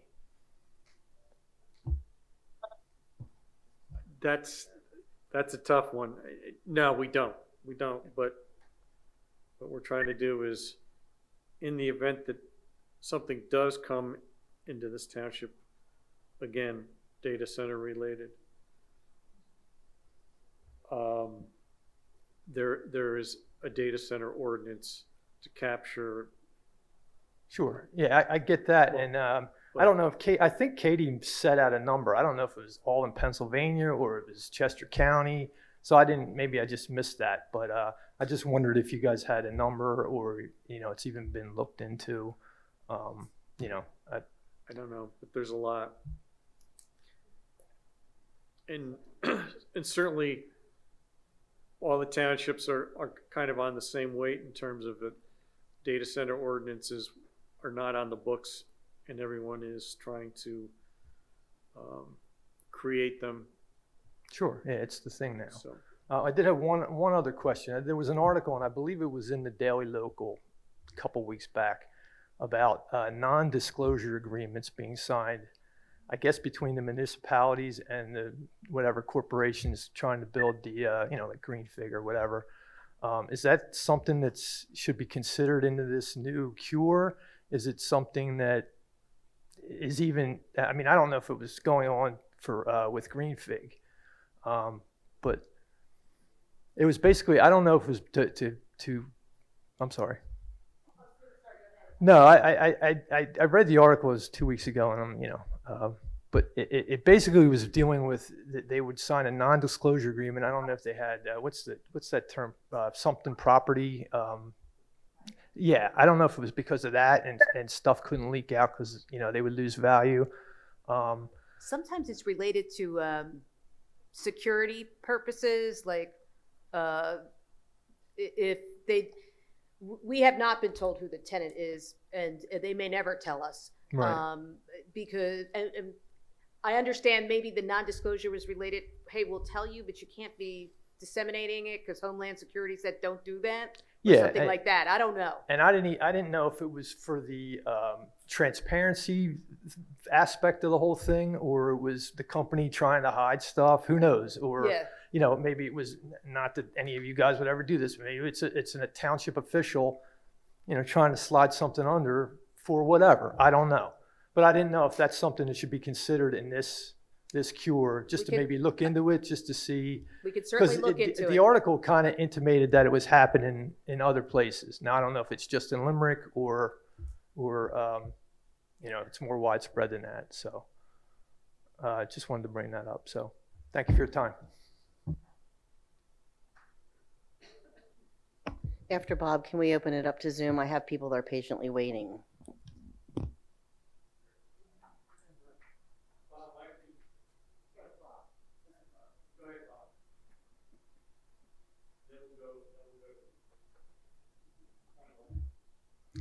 I wasn't sure, Scott, your mic wasn't on. Bob Logan, Bass Cove, you all know me. A couple of things here. Township meetings. The first meeting of the supervisors of the year in January, they decide and announce when all the meetings will be for the entire year for all the committees. So you can get it then. If you're on the Township website, whenever you read the minutes of the meetings, At the end, they again have the list of all of the township meetings. I'm not sure how many committees and commissions there are, but they're all there. It's all very public knowledge. I'm on the pension committee. We meet quarterly. There's never more than this many, sorry, that's going to be surgery. There's never more than this many people in the room for any of our meetings. And it's really important stuff, but nobody comes to meetings. I'm on the planning commission. Now, we tend to get bigger crowds because every time there's an applicant, they bring in the lawyer and the attorney and a variety of people. But once they're done making their presentation, they scoot. So generally, there's more residential attendance, if that's the proper term, at a planning commission meeting than pension, but it's not a lot. It's been a lot recently because the word's getting out about data centers and things like that. Dang, I wanted to say something else.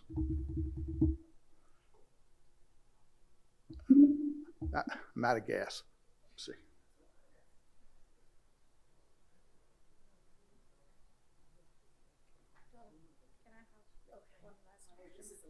Yep. All right. I think I'm Namita Capsi. Yeah, Namita Capsi.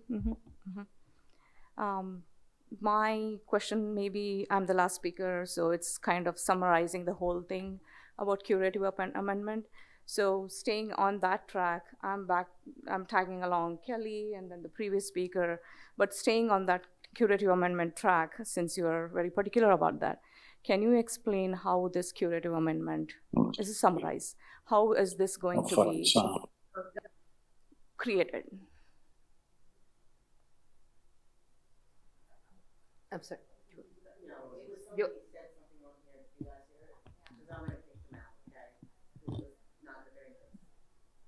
Oh, I didn't hear it.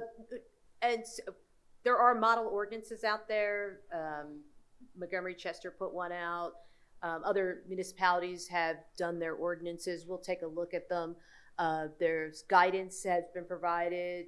Penn State has stuff. So you start accumulating all this stuff and you draft an ordinance that will be reviewed by, as I think Catherine indicated, our own planning commission, the Chester County Planning Commission, and the Board of Supervisors. But before it gets there, I think as Steve Brown, the township manager, has indicated, we're trying to get everybody's input so that the draft ordinance, one of the reasons why we keep saying this is there are time periods. If we make one change, I have to send it back for another 30-day review period. So 150 days is not as long as you think it is if changes get made. If it goes to the Planning Commission or Chester County Planning Commission, they go, we want to rewrite this section. I got to then send it back for another 30 days to meet the requirements of the state statute. So my gut is we'll have a lot of input from different people and put an ordinance together and then start the process of getting it out to the different planning commissions before it comes back to the Board of Supervisors. Okay. Is this all done in a democratic process, like where the voice of the people, I mean, like we have democratic leaders here, we voted for the leaders. So is this whole, because whatever is decided is going to impact the community. So when it impacts us, then we speak out, right? I mean, so is this going to be done in a democratic way, in the sense everybody is involved in it? Like the voices, like we said, like you've been talking about, like since January to now, we've been talking about what we feel, and then the experts that are there in this township, we've proposed. So whoever is going to make the curative amendment, in that, are our voices going to be heard? Because we do not want to again come out one day, you come out and say, okay, we've signed this is it. No, and we're not going to do that. So I think one of the things that's been made really clear this evening is that it would be really helpful to the public to understand what we all know up here, which is the general outline of the process, which is very timeline driven, because if we go beyond the 150 days, that's it. We lose our opportunity that we have right now. So what we'll commit to do is to provide that backstop by which we have to have the text drafted by in order to meet the review timelines for the various agency. It's not a short process to send through the Chester County Planning Commission, our Planning Commission, and this Board of Supervisors for a public hearing. Those things are generally about 90 days in and of themselves. So what we'll do is we'll very quickly move into the drafting phase of this to include the public feedback to hopefully get that up front, because the more times it has to go back through the Township's Planning Commission or to the county, like Bernadette mentioned, we restart that time clock, and then we would potentially be in a situation where we may go beyond the 150 days, which we don't want to do. So to answer your question, we will absolutely put out in writing what exactly that timeline looks like and what period of time in which we'll accept feedback on the ordinance. It's like I lost track of my thoughts. One is transparency, because that's, if the community, I'm not saying the whole community, the whole, I don't know what, 10,000 people in East Whiteland Township, I don't know, I'm not an expert. I'm not asking every person, it's not like on the ballot, like I'm not talking about that. Talking about experts, what about involving, so there is transparency. Like, I'm not saying don't have experts, don't hire experts. Okay, hire experts, but there should be somebody from the community involved too. Some people, not somebody, not one person, some people involved too, so that we know, okay, you know what, it's transparent. It's going to benefit everybody. We may have to make a few compromises here and there, but I do not want some experts. I want unbiased. We want unbiased, all of us here. And that's the reason I'm asking. I go home and then I'm like stuck with 1,000 questions. I'm like, I didn't ask. Even now, I was not prepared. I'm not prepared to talk today with a prepared speech. But I just go home, and I think we've all been going through a lot of stress since realizing this whole data center project. I'm sure when the data center comes, it's going to come with a lot of environmental and health impacts. I'm an health expert. I'm talking about that direction. But we are already going through stress even before the data centers. It's taken our sleep. We can't sleep properly because we are worried, because we don't know what's happening. And then we are not lawyers. We are not attorneys. We don't have that language. We don't have that understanding. We are simple human beings leading a simple life every day.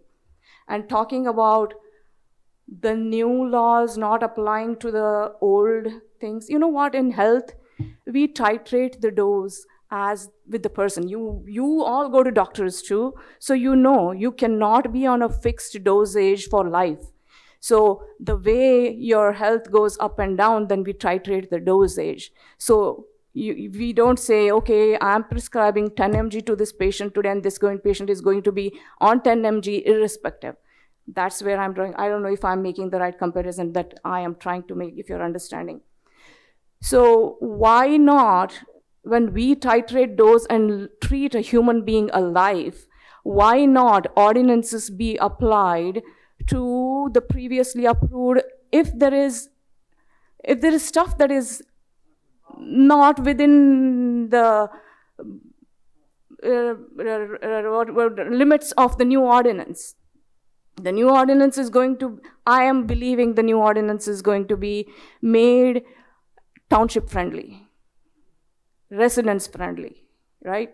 So if that's the case, then why not whatever the low limits are be applied to the previously approved? Because the previously approved, if they do not have those newer limits, they must be causing some damage, which we do not want, right? That's why we titrate the dose for the patient.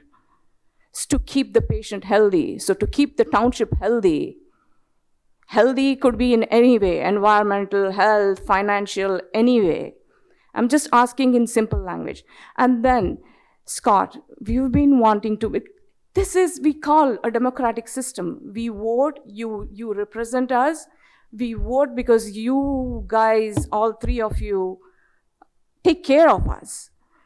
And then when we have questions, I know you say, write emails, we'll get back to you, but I don't think many of our emails are unanswered, and some of the answers are not even direct. And nowadays, the solicitors ask you not to say some things, so you're bound. Your solicitor says, don't meet us.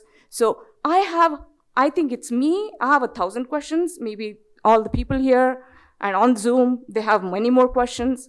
So who do we talk to?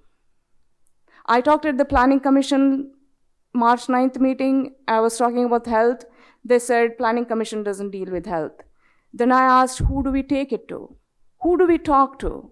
Because you guys don't even give us time. We want to come and talk to you because we cannot write everything down in the email. And then the email, we do not know whether we get a response. So I believe person-to-person talk, because then, I ask a question, you either say or you say, I don't know. But you guys haven't met us. I'm not talking about you, Clinton and Peter. We had asked Scott, so I'm personally referring to you. We want to meet. People want to meet because you're our representatives. Why are you hiding? Why are you not meeting? You said that your solicitor told you not to meet with us, but who do we talk to then? Where do we take our questions? Where do we take our queries? Where do we take our worries?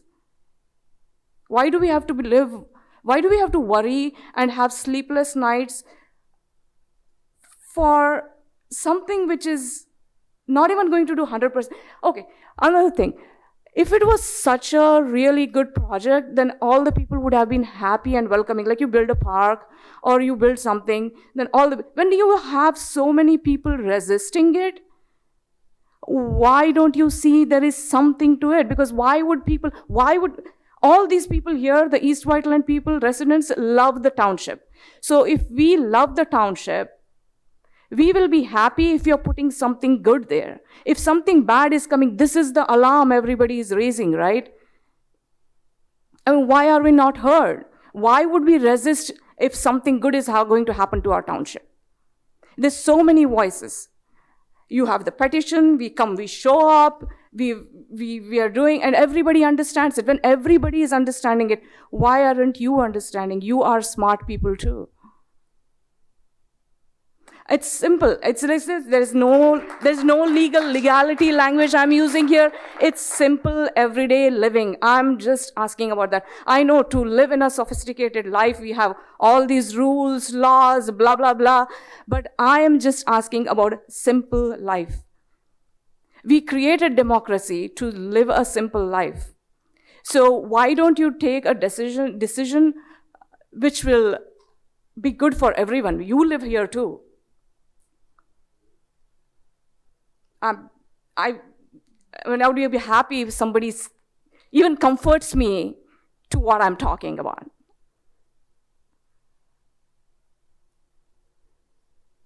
I do not want your solicitor to talk, I want you to talk, Scott. Well, certainly this is part of what the cure is intended to do, right? To make those corrections, to make changes. So that's what this is intended to do, and that's what we're doing going forward. So, but for that's the reason I was saying this curative amendment is again going to be made by people, not these people. Bring in experts, but I was telling is like we want transparency. We want to believe this curative amendment is being made in an unbiased way. And I know not everybody is an expert in every field.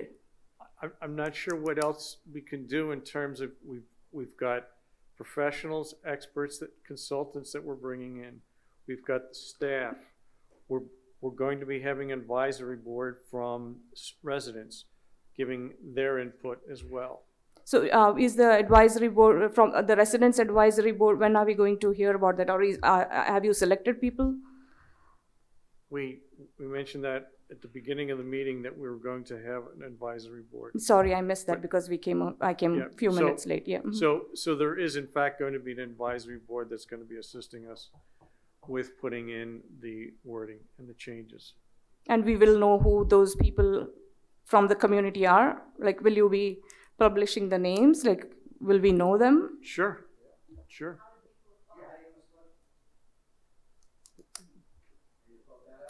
I'm sorry? Let me just jump in, and people didn't like it, but I'm going to say we haven't figured that out. I mean, typically there's an application, there's an interview process. You heard about the 150. You have 150 days left. You've already used 30. Right. I understand that, sir. There's other ways of doing it. We may ask you to do it. I don't know your name, but maybe we'll ask you. There's ways to expedite the process. We're going to have to expedite the process. Some of the normal things that we do not have time for. I don't know exactly how we're going to handle it. People will be involved in it, all right? Thank you. We need to move on to the data All right. or the online folks. Thank you for letting me talk. Yeah. All right. Okay, Jamie, can you unmute yourself, please? Sure. Thank you, Donna.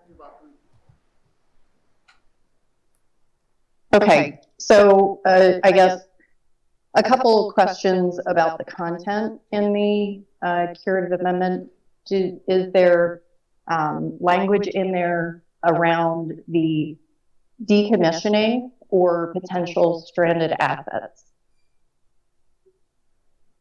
And I think it was a little hard to hear, but I think she said decommissioning and Stranded assets? Yeah, most of the models are providing for that, so we'll definitely take a look at that. Yeah, we'll Yeah, definitely I have mean, decommissioning involved in the wording. Yeah, I think there definitely needs to be language in there around that, especially given the level and volume of hazardous materials that can be involved in these sites. So, Jamie, just to interject real quick, you're going to have direct input on this. You're Oh, on I the know. planning commission. I am, but I think it's important to have it captured here so that the residents hear it, and also it's early enough that it doesn't slow anything down. So that's why I'm providing my input now. I mean, we heard from Bob earlier as well. The other area that, and Scott, you talked a little bit about expanding the noise controls. Do you have language in there around vibration controls as well? I believe vibration may be on there, but if not, we can add it to the as a third aspect of noise. Yeah, I think that definitely, because that's the constant vibration is when you do any research on complaints and things like that. I think that's a big one that pops. Jamie, it is already in there at this point. It is in the resolution, fantastic. right? Okay, great. Thank you. The other one, Senator Muth talked about it, and I do think that we need to take a firm stand as a township and actually put in limitations on a scale. So, you know, saying that we allow up to a certain scale and beyond a certain scale is not permitted within the township. What that scale is, I don't know that we, you know, that we have that yet, but it's certainly something that we want to look at. Certainly, you know, setback height limitations, what we're seeing in the most recent plan, I think is eye-opening, and being very specific about height limitations that would also include accessory items on the site. So that, I think that addition needs to be in the ordinance. And then someone hit on it earlier, but I don't know that it's actually in language in the curative amendment is around limitations on the distance from schools and parks specifically, but also from residents. You know, there's been a lot of talk around that, especially about schools, having those sites too close to schools and what that impact could be. So those were recommendations on additions to the amendment itself.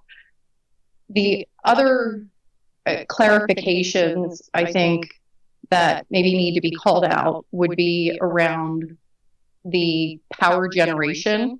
And I think Senator Moose hit a bit on that as well. That, from a legal perspective, is going to be really difficult to prove, though, because you're going to have to prove that a generator, someone who's building a power plant, that their intended use is for a data center. And potentially they could say that it in, majority use rules in that case. And, we end up hearing that 49% of their power is going to be dedicated to data centers, which in that case would not be involved or intended for, would not be specifically majority use, right? So I don't know how we handle that, but I think that we need to figure out how that gets addressed. And just for the public, if you want to know more information about the difference of generation, transmission, and distribution, PICO did provide a great overview for us earlier this year, and that presentation is out on the Township website. So I would suggest if you want to educate yourself, PICO did a great job of sharing that information with us. And then finally, I think having a review done by our environmental committee, that would be a requirement of these submissions, that if a data center comes in, that there needs to be an environmental health and safety impact completed for any applications.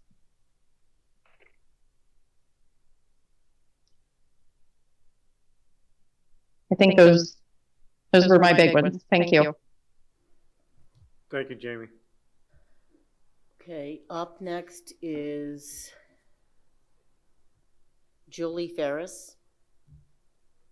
Yeah, hi. So I have quite a few questions, so I will go ahead and just kind of run through them as quickly as I can here. So one, who is the current lead / project manager on the board for drafting the curative amendment? I'm sorry, but we're unable to understand what you're saying. Could you repeat that? Who is the current lead / who is like the project manager, who is the lead and go-to person on drafting the curative amendment? Like, who's herding cats on this as, multiple parties contribute? Like, is there one point person on the board or a part of the township? It would probably be our manager, Steve Brown. Okay. What terms are being specifically defined, and what are you thinking from a hierarchy of definitions on the terms? So if in the event there is a conflict, it will be, what would apply to be very clear, right? Because if you have two different definitions, some people can find loopholes in that. Are the terms that you're looking to define and create in this curative amendment going to be something that supersede all other definitions and terms for any other amendments in the township? I think if I hear this right, normally what we do is we look through the code and make sure we're not being inconsistent with, if we define something, we're not being inconsistent with other code definitions. I think it's a little hard to hear, but I think that's what you were asking. Yeah, that is what I'm asking. So you're going to try to line it up to existing definitions, or are you also going to be looking to create and redefine definitions? Well, we don't have certain definitions, like we don't have a data center definition, so that'll be new. I can't think of anything off the top of my head as an example of we may have to change existing conditions. Maybe I don't know, a solar farm or something like that. We may have to, if it's already defined, we may have to modify it. Okay. All right. And so does the Board of Supervisors have like an outline or a framework in hand right now? What we've been, I'm sorry, go ahead. What we've been looking at a lot of is information from different sources, Penn Futures, the Penn State has stuff out. Villanova, we go to a lot of continuing courses about what should or shouldn't be in the ordinance. So there's a lot of information out there, and Chester and Montgomery also put out a guidance. So we haven't coalesced it all, but yeah, we're looking at a lot of different sources. So is there a plan to release the outline? Because just, I hear you earlier talking about the important, fact of the timelines, because anytime you have to redraft or edit, it goes ahead and restarts the clock. So I think it makes a lot of sense to have an iterative process on this, correct? So is there a timeline at least to have like that outline or framework? Because as Senator Muth pointed out, some of the frameworks that are already out there are terrible, right? And so we don't really need to investigate those because those are already terrible and that's been pretty much determined. So is there a way to kind of put together the list of what you're looking at and then, build a framework so people can start supporting and providing feedback on those things?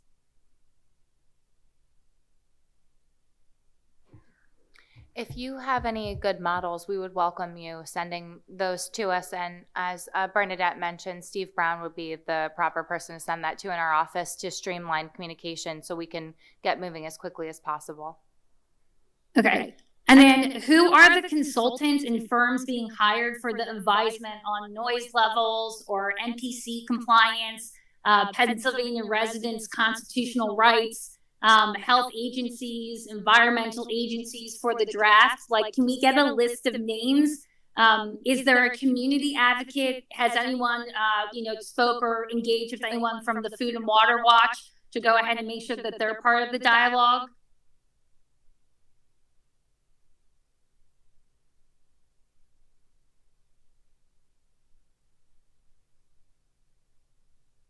Do we have on the website, I know we've listed some of the specific people that are consultants at this point in time. Do we have I don't think we have a list of consultants, but it's not, I would say it's not typically part of our process to share that information, but we'd be happy to share that as we get started on this process so the public's aware. Okay. As part of the curative amendment, are you going to be building in a system of checks and balances for holding out? I'm sorry, we didn't hear what you said. Could you repeat? Sure. I said, as part of checks and balances for, this amendment, are you building in a system of checks and balances to hold applicants accountable?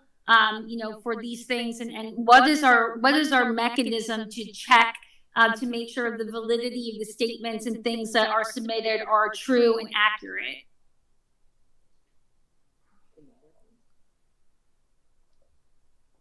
Well, we're hiring professionals, consultants, and we're hiring them based on their skill sets and their designations. So we'll be relying on them. We'll be relying on our staff. We'll be relying on the advisors on the committee to give input. In other words, if something doesn't seem right, then it'll be questioned, and I'm sure we'll investigate.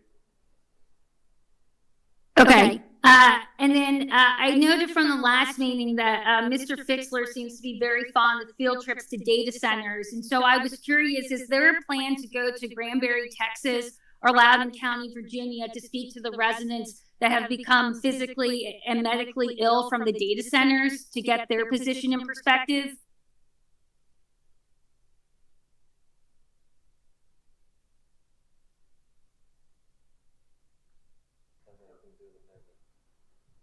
Again, I did not.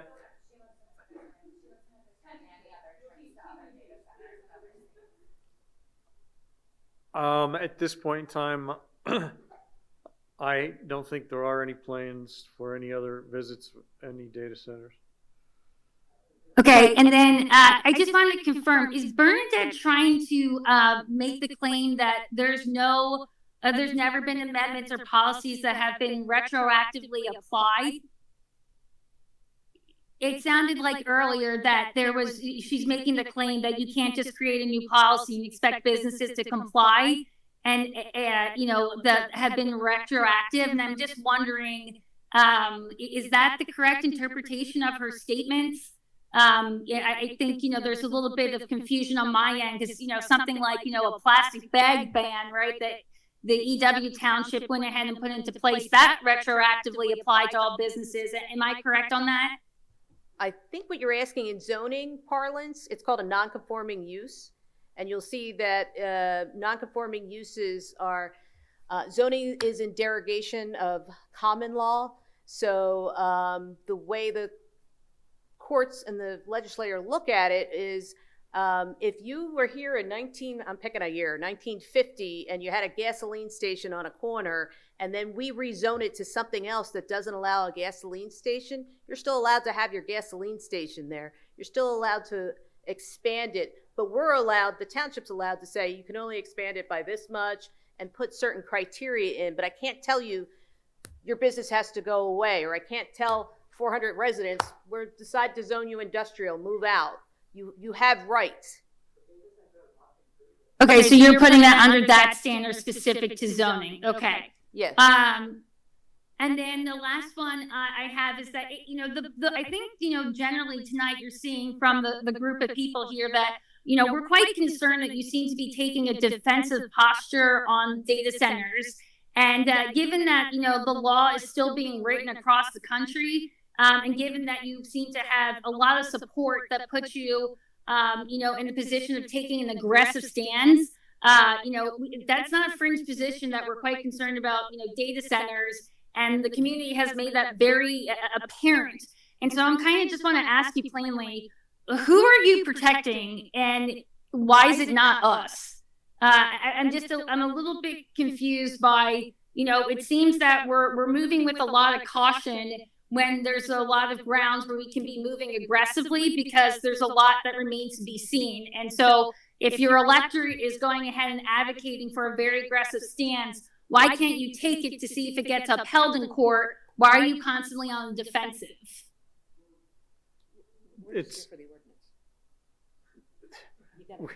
We are putting together the curative amendment to make the changes to protect going forward. Okay. Thank you. All right, that's it. Thanks. Thank you. Okay, Tim, you're up. Tim Caban.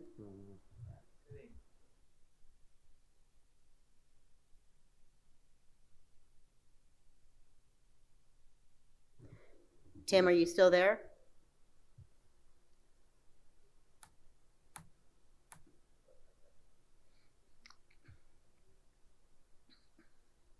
All right, we'll move on for a minute and we'll go to Chuck. Chuck, can you say your full name, please? Charles Tassoni. I'm from the Malvern Borough. Donna, can you hear me? I can. Go ahead. Okay. And then please let me know if you can't hear me because I tend to speak too quickly. Oh. Echo, Dylan. Hold on. Let me see if I can fix something. Give me 1 second. Please. All right. Maybe this will fix it. Sorry.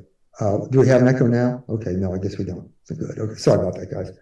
Chuck, go ahead. You're fine. We can hear you. Thanks. Okay. So we have some Superfund sites in our township. I heard earlier in this meeting that we actually have 5. I didn't know that. So I'm asking if a developer, building a data center, or really any industrial construction, is building on a Superfund site, should the township allow construction before the site is clean? And I have some specific idea of what clean means. Should we allow development if contaminants on the site exceed levels that the EPA originally requested? So I think when the EPA decides on a Superfund site, they make a record of decision, and there they have remedial goals. And I know that the community isn't very fond of the goal. I'm not either. But at least the last meeting told us that they brought contaminants down. Yes, I'm still on. They brought contaminants down to below initial EPA goals. Maybe EPA later raised the goalposts, I don't know, but at least Greenfig achieved initial goals. And Greenfig also said that they've contained any groundwater contamination to the site. Okay. So can we agree tonight? First of all, can you relate that to the Cure amendment? Yeah, exactly. Can we agree tonight to set a ratchet to at least achieve the green fig standard? Can we put that in our curative amendment? And I'm asking the board, my elected officials, maybe I would have voted for Bernadette, but I did vote for the board. Can you guys at least say that we can achieve the green fig standard and set a ratchet there? I'm sorry, but Correct me if I'm wrong here, sir. I think I'm understanding you. I think he's asking us if we could put environmental covenants into our ordinance for future data centers. Is that correct, sir? Yeah, and specifically, a very specific one, when EPA sees a Superfund site. Can you hear me, guys, by the way? yeah, and that is a good question. And yes, we can put that into the Cure. Okay. We can, Right, so like if it's, we can look at it in terms of putting it in and the specific word related to it. I don't know green fig, but they've at least told us they've achieved that, and I think we can ask others to achieve at least that. So thank you very much, Scott and Peter and Clinton. Hi there. Yeah. Okay, Chuck, is that it? Thank you. Yeah, it is. Thank you very much. Sure, thank you. All right, Tim Caban, you're up next.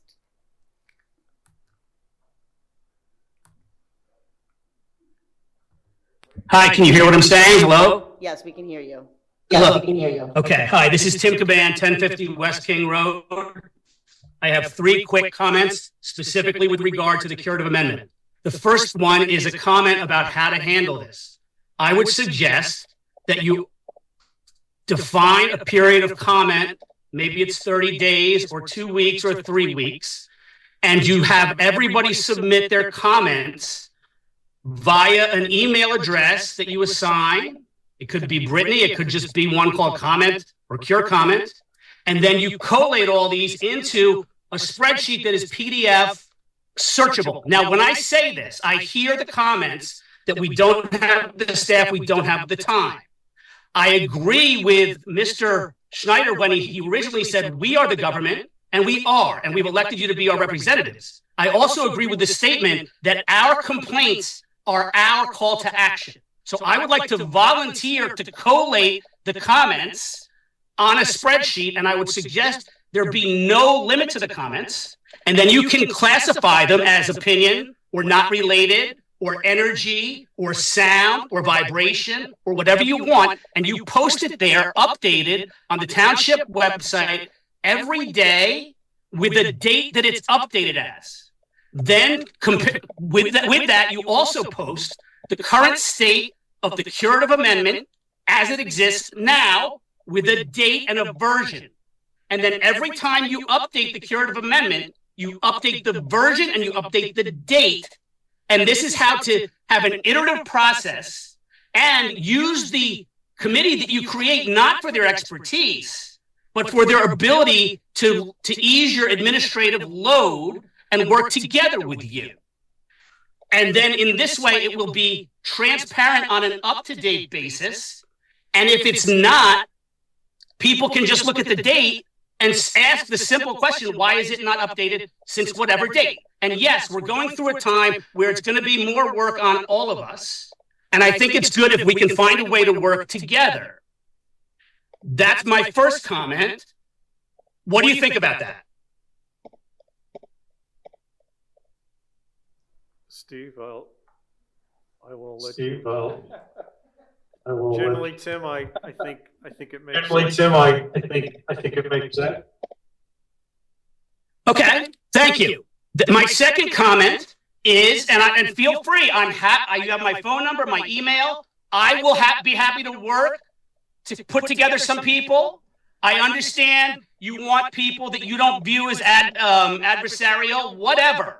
But you got to have somebody to help you, especially if you say, we don't have the time, we don't have the resources, we can't do it. The second comment is with regard to being... Okay. The second comment is with regard to comment by the supervisors. So it's my estimation that the reason why, and specifically with regard to the last woman who talked, that just said she just wanted to be heard. The biggest way to harm another person is not to say negative things about them, it's to ignore them. And when people feel like they're not being heard, they feel very unhappy. So, what I would suggest on the lack of comment by the supervisors, I'm assuming that your solicitor is telling you not to have an opinion publicly on the data center because it could be used against you in court. You can simply say that. Say, ma'am, I'm sorry, I do have an opinion about the data center, and I am going to take it all into account and vote, but if on the advice of my attorney, I don't want to give my opinion publicly because it can be used against us in court. I don't know, you people can say I take the Fifth Amendment, you can say all kinds of things. You don't have to say your comment, just say why you're not saying it. And then a question for the solicitor, which is, has the township signed any non-disclosure agreements about any buildings in our township?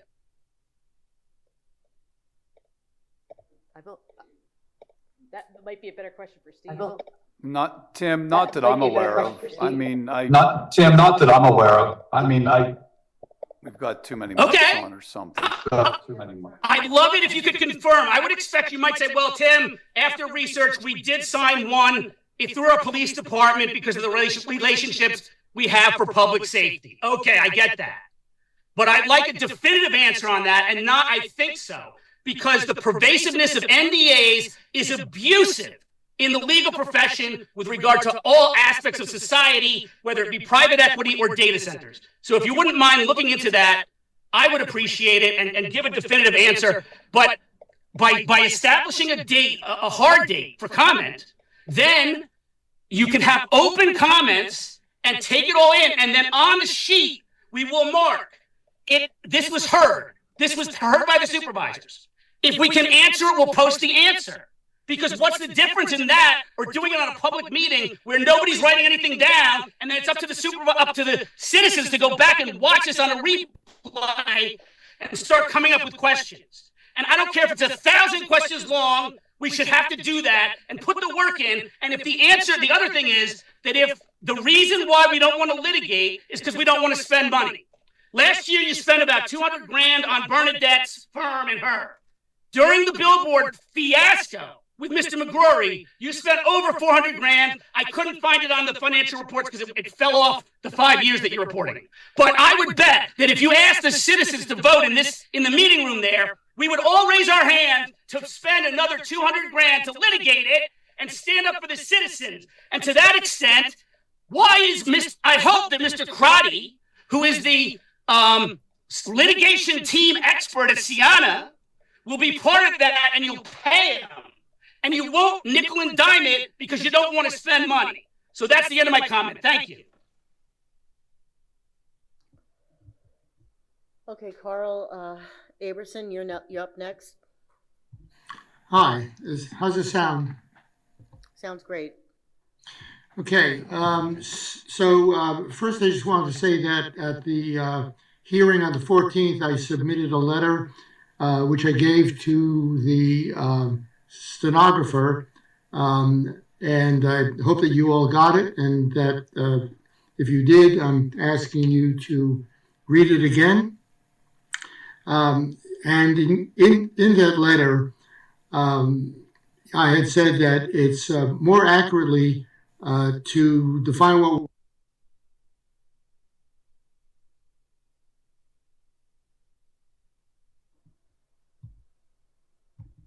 Carl, you're on mute.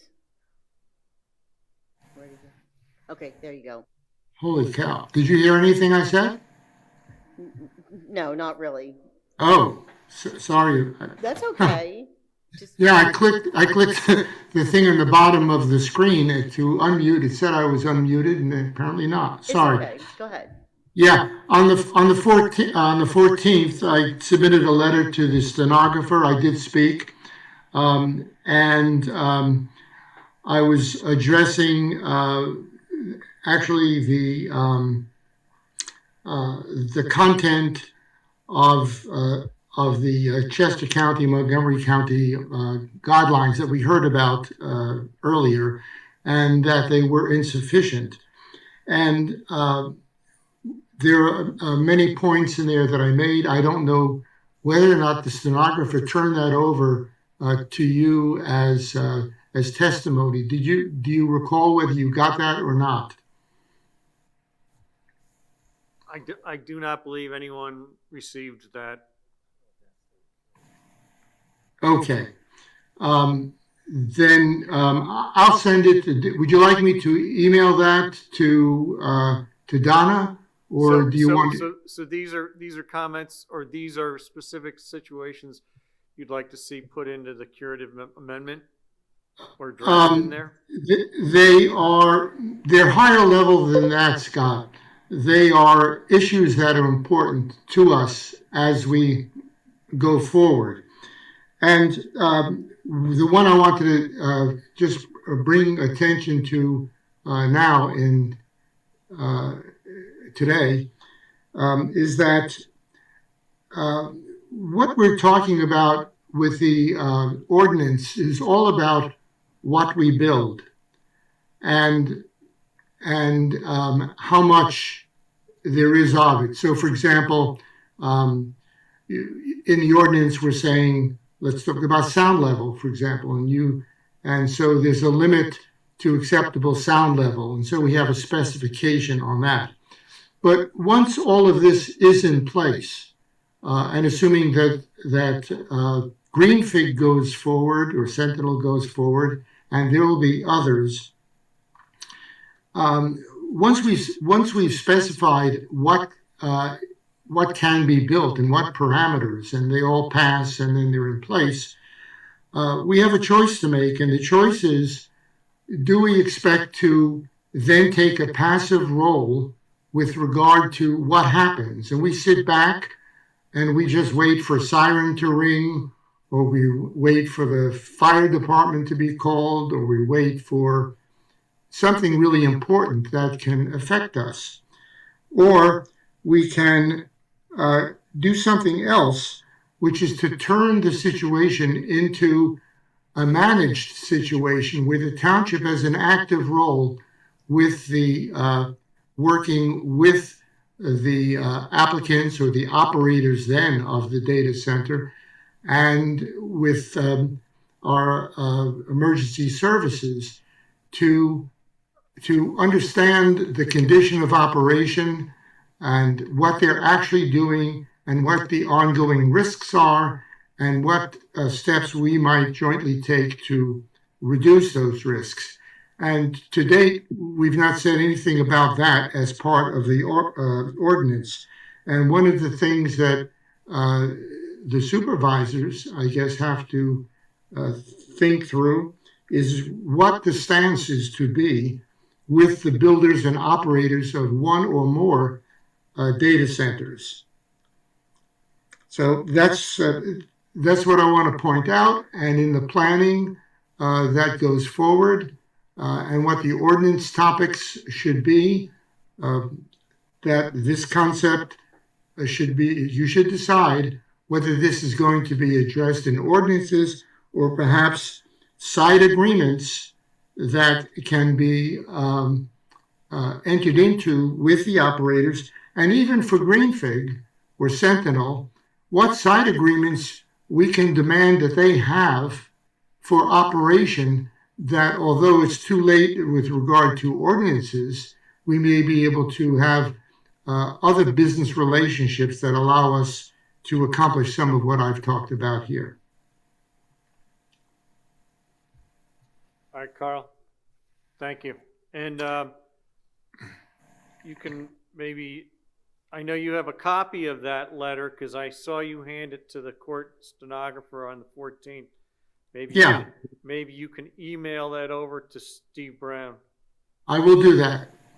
So we have it, okay? I will have it. Yep. I mean, I'll send it. I do have it. Thank you, Scott. Okay, Carl. Okay, up next is PK, and if you can state your name. Absolutely. Can you hear me?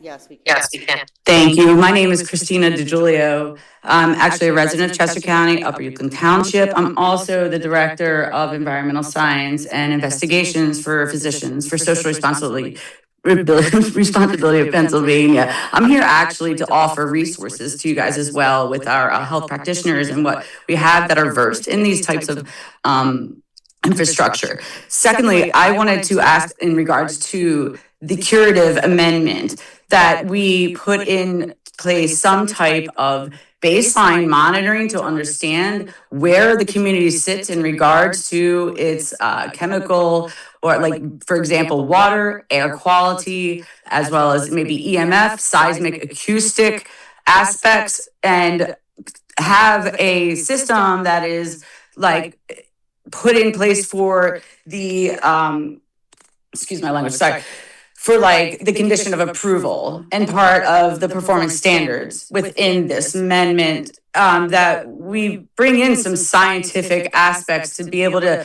document where you guys are right now. And then if or say these things come in, you also have the evidence as to what has changed. So in regards to also in the curative amendment, like, I believe that it could be possible to put in requirements of monitoring for the community so that it is real-time, publicly available data that people can see the changes.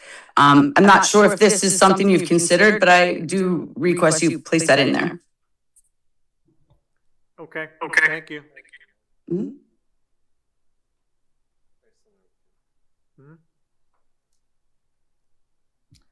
Okay, Kurt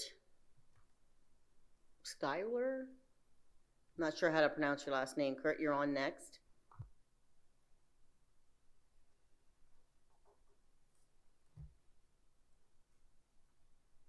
Hello, this is actually Monica Scriver. I'm using my husband's computer. It's Scriver as in skydiver, just Gotcha. FYI. Okay, thank you.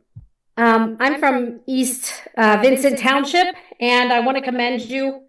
I'm glad to hear that you are open to looking at various data center ordinances to compare when you're writing yours.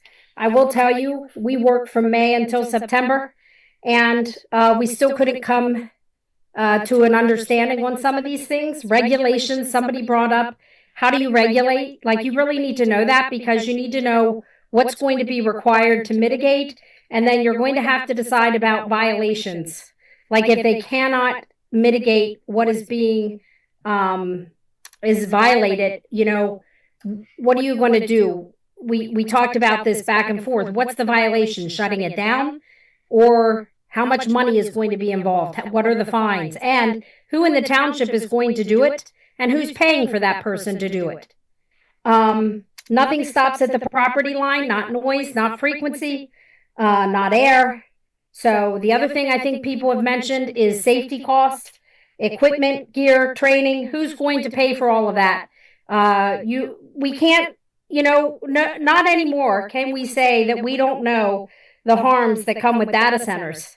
And we see lithium battery fires, and they go on and on and on for days and days, sometimes weeks. And it all comes down to this, and this is what I wanted to say, and I want to thank you for allowing me to say it.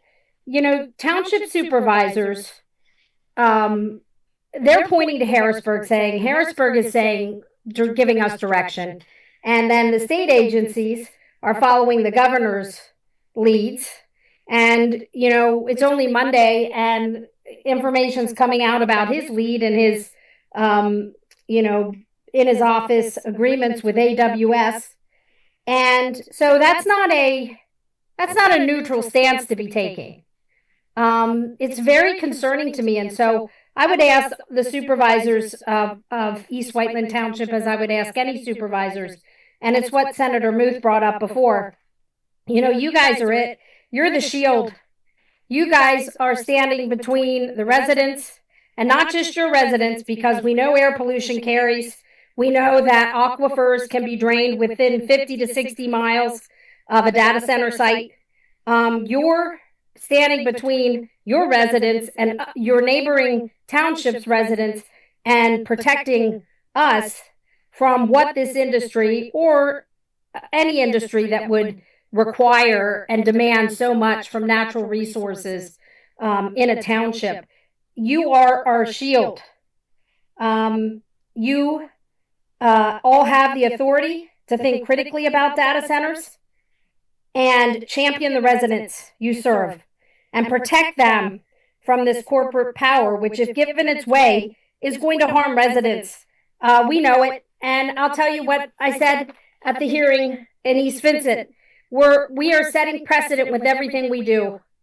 And you have the choice. You don't have to look towards Harrisburg. I prefer if you didn't look towards the governor right now. And I just ask that you please remember that you are there to protect, to shield your residents. Do what's right for them. That's what you're there for. Any excuse other than to make sure your residents are safe is not a legitimate reason. Thank you so much for letting me speak. Thank you. And I understand we have one more No, that was it. That was the last one. That was the last one? Yep. Okay.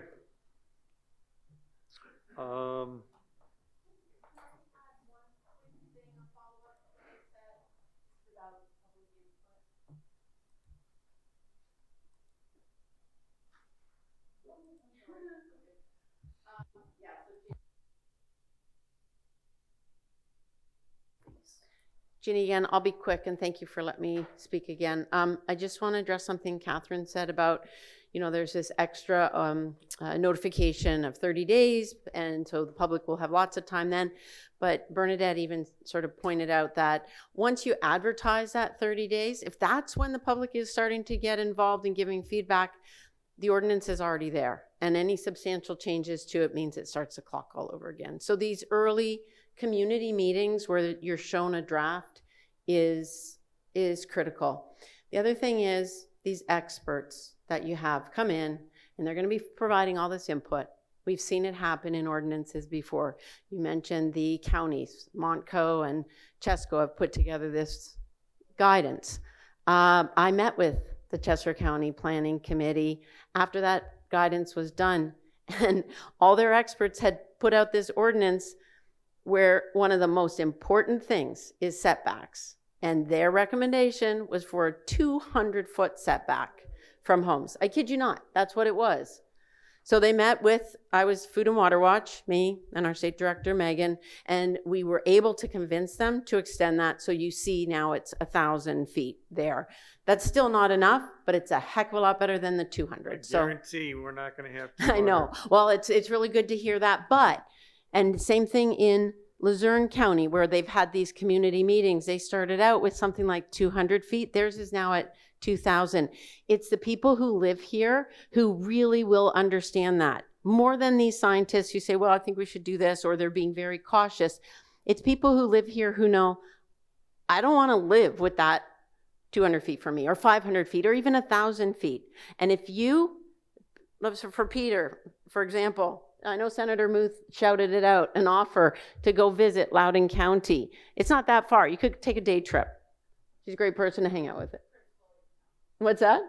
Or Prince William County. Yeah, we've been to Loudoun already. But I went there and I saw for myself. We went with another state rep. They had a rangefinder from a golf course. So we were like, we could tell how far we were from this massive data center, and when we could hear the buzzing.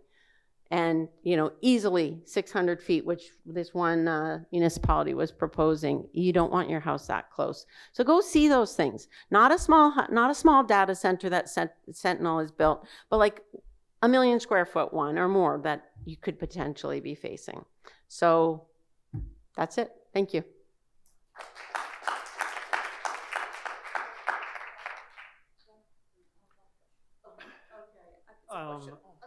No, I think No, it's a question. How much green space should every township have? Like, is there a rule? Like, the township should have this much percentage of green space in the for the township?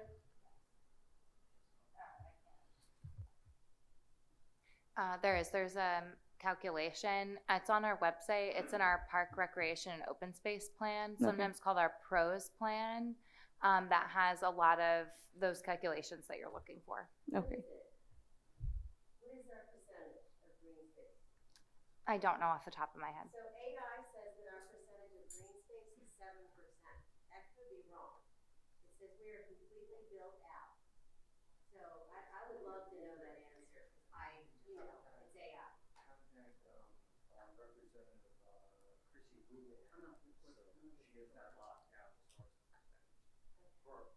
If they don't get it, they're testing it. Yeah.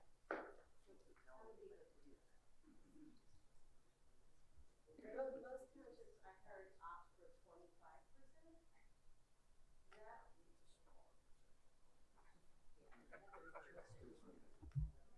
Okay, we'll check it out. Okay. To make the resolution. You don't get to leave it there. So at this point in time, Make a motion. Peter, would you like to make a motion? Thank you, Mr. Chair. I'd like to make a motion to approve Resolution 21-2026 of East Whiteland Township designating specific findings as to the declared invalidity of the township zoning ordinance as to data center uses and energy generation systems. Before we make a second, Donna, what was the number? 21-2026. That's what I said. I thought that was the March 31st one. Oh, I'm sorry, then it's 20. I just want to make sure, 22.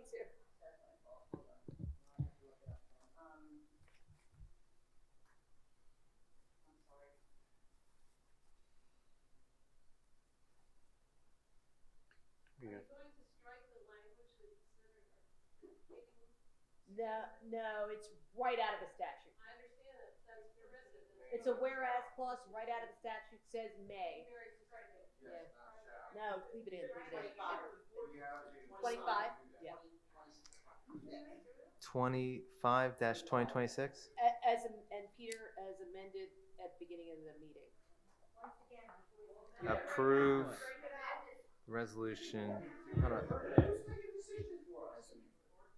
I'm sorry, because Scott had added a few things, and then I had added one thing about objective criteria. I'm sorry, you have to stop talking. I can't hear when people are talking because I wear hearing aids. I'm sorry, say that again. I didn't hear what you said. She can't hear. It's just a whereas clause, and it's just repeating what the state statute says. So it says the resolution, we're required to make specific findings. I'm just repeating what the state statute says. Setting forth the declared invalidity, which may include the following. It's right out of the state statute. So, and it's only in the whereas. Sorry. So, listen. It's not in the body, it's only in the whereas. We're just repeating what the state statute says. At this point in time, we're putting in what the state statute is. We can adjust it, make changes going forward. Okay? Maybe by the time we get to this, Harrisburg will change it. Maybe they won't. So at this point in time, Katie.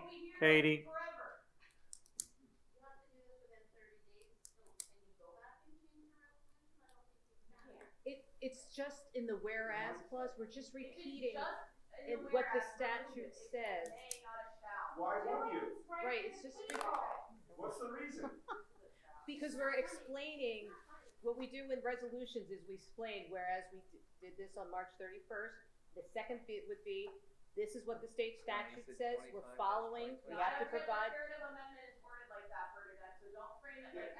It's not the amendment, it's just the resolution.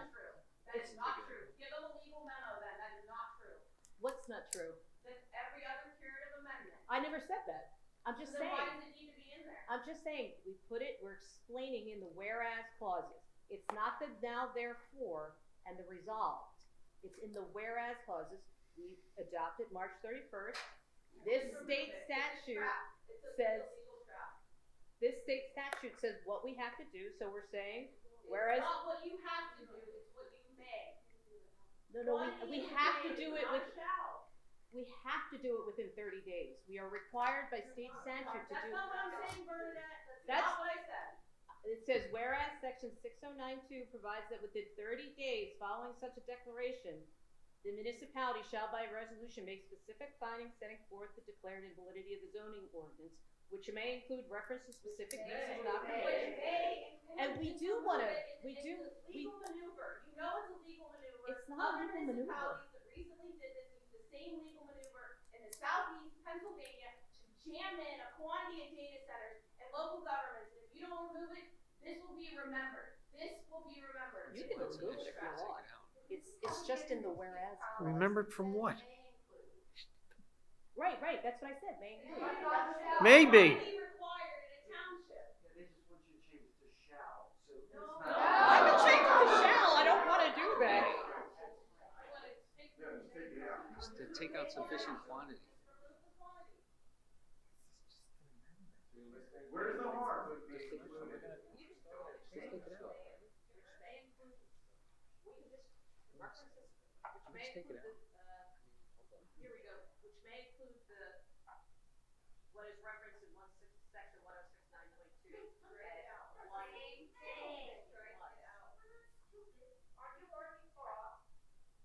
I'm trying to make sure this resolution gets done correctly. How did other municipalities pass the same type of curative amendment without that language? Are you saying that the rest of the ones passed across the Commonwealth that don't reflect that same language are incorrect and not legal? No, Is that what you're saying? Katie, it's in the I'm whereas. asking you to just strike the words, it's a legal trap to require number of quantity of a certain use in a township. Then it needs to come out of the state statute.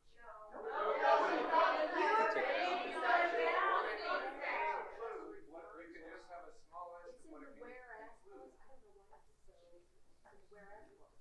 Whereas clause.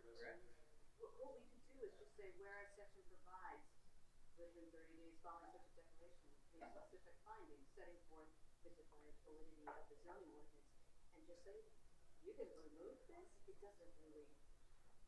You have to. This is the wrong document. Yes. Correct? Just Well, remove- no, this is the resolution we're passing, the ordinance will be the living document. If you really want it. Just remove it. So we would just stop. Just remove sufficient quantity. Why don't we do that? Well, just the whole ordinance? No. No, just say. We're crossing out, we're stopping right. We're gonna, no, well, just, you can just say as amended. So we're stopping right here. All this goes. No, you don't have to. It's just, we'll amend the resolution per what Scott suggested earlier and what we just discussed, modifying the second whereas. Sounds good. Okay. I think we have what we desire.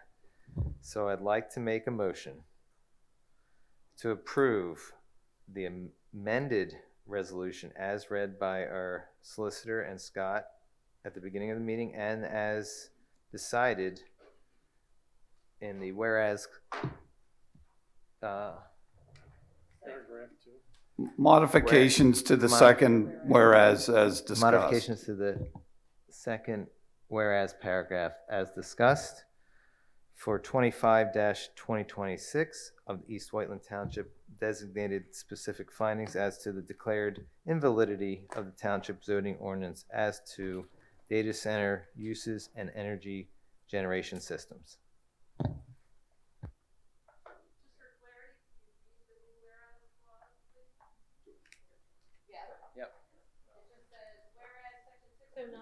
Yep. Whereas section 609.2 provides that within 30 days following such a declaration, the municipality shall by resolution make specific findings setting forth the declared invalidity of the zoning ordinance. Period.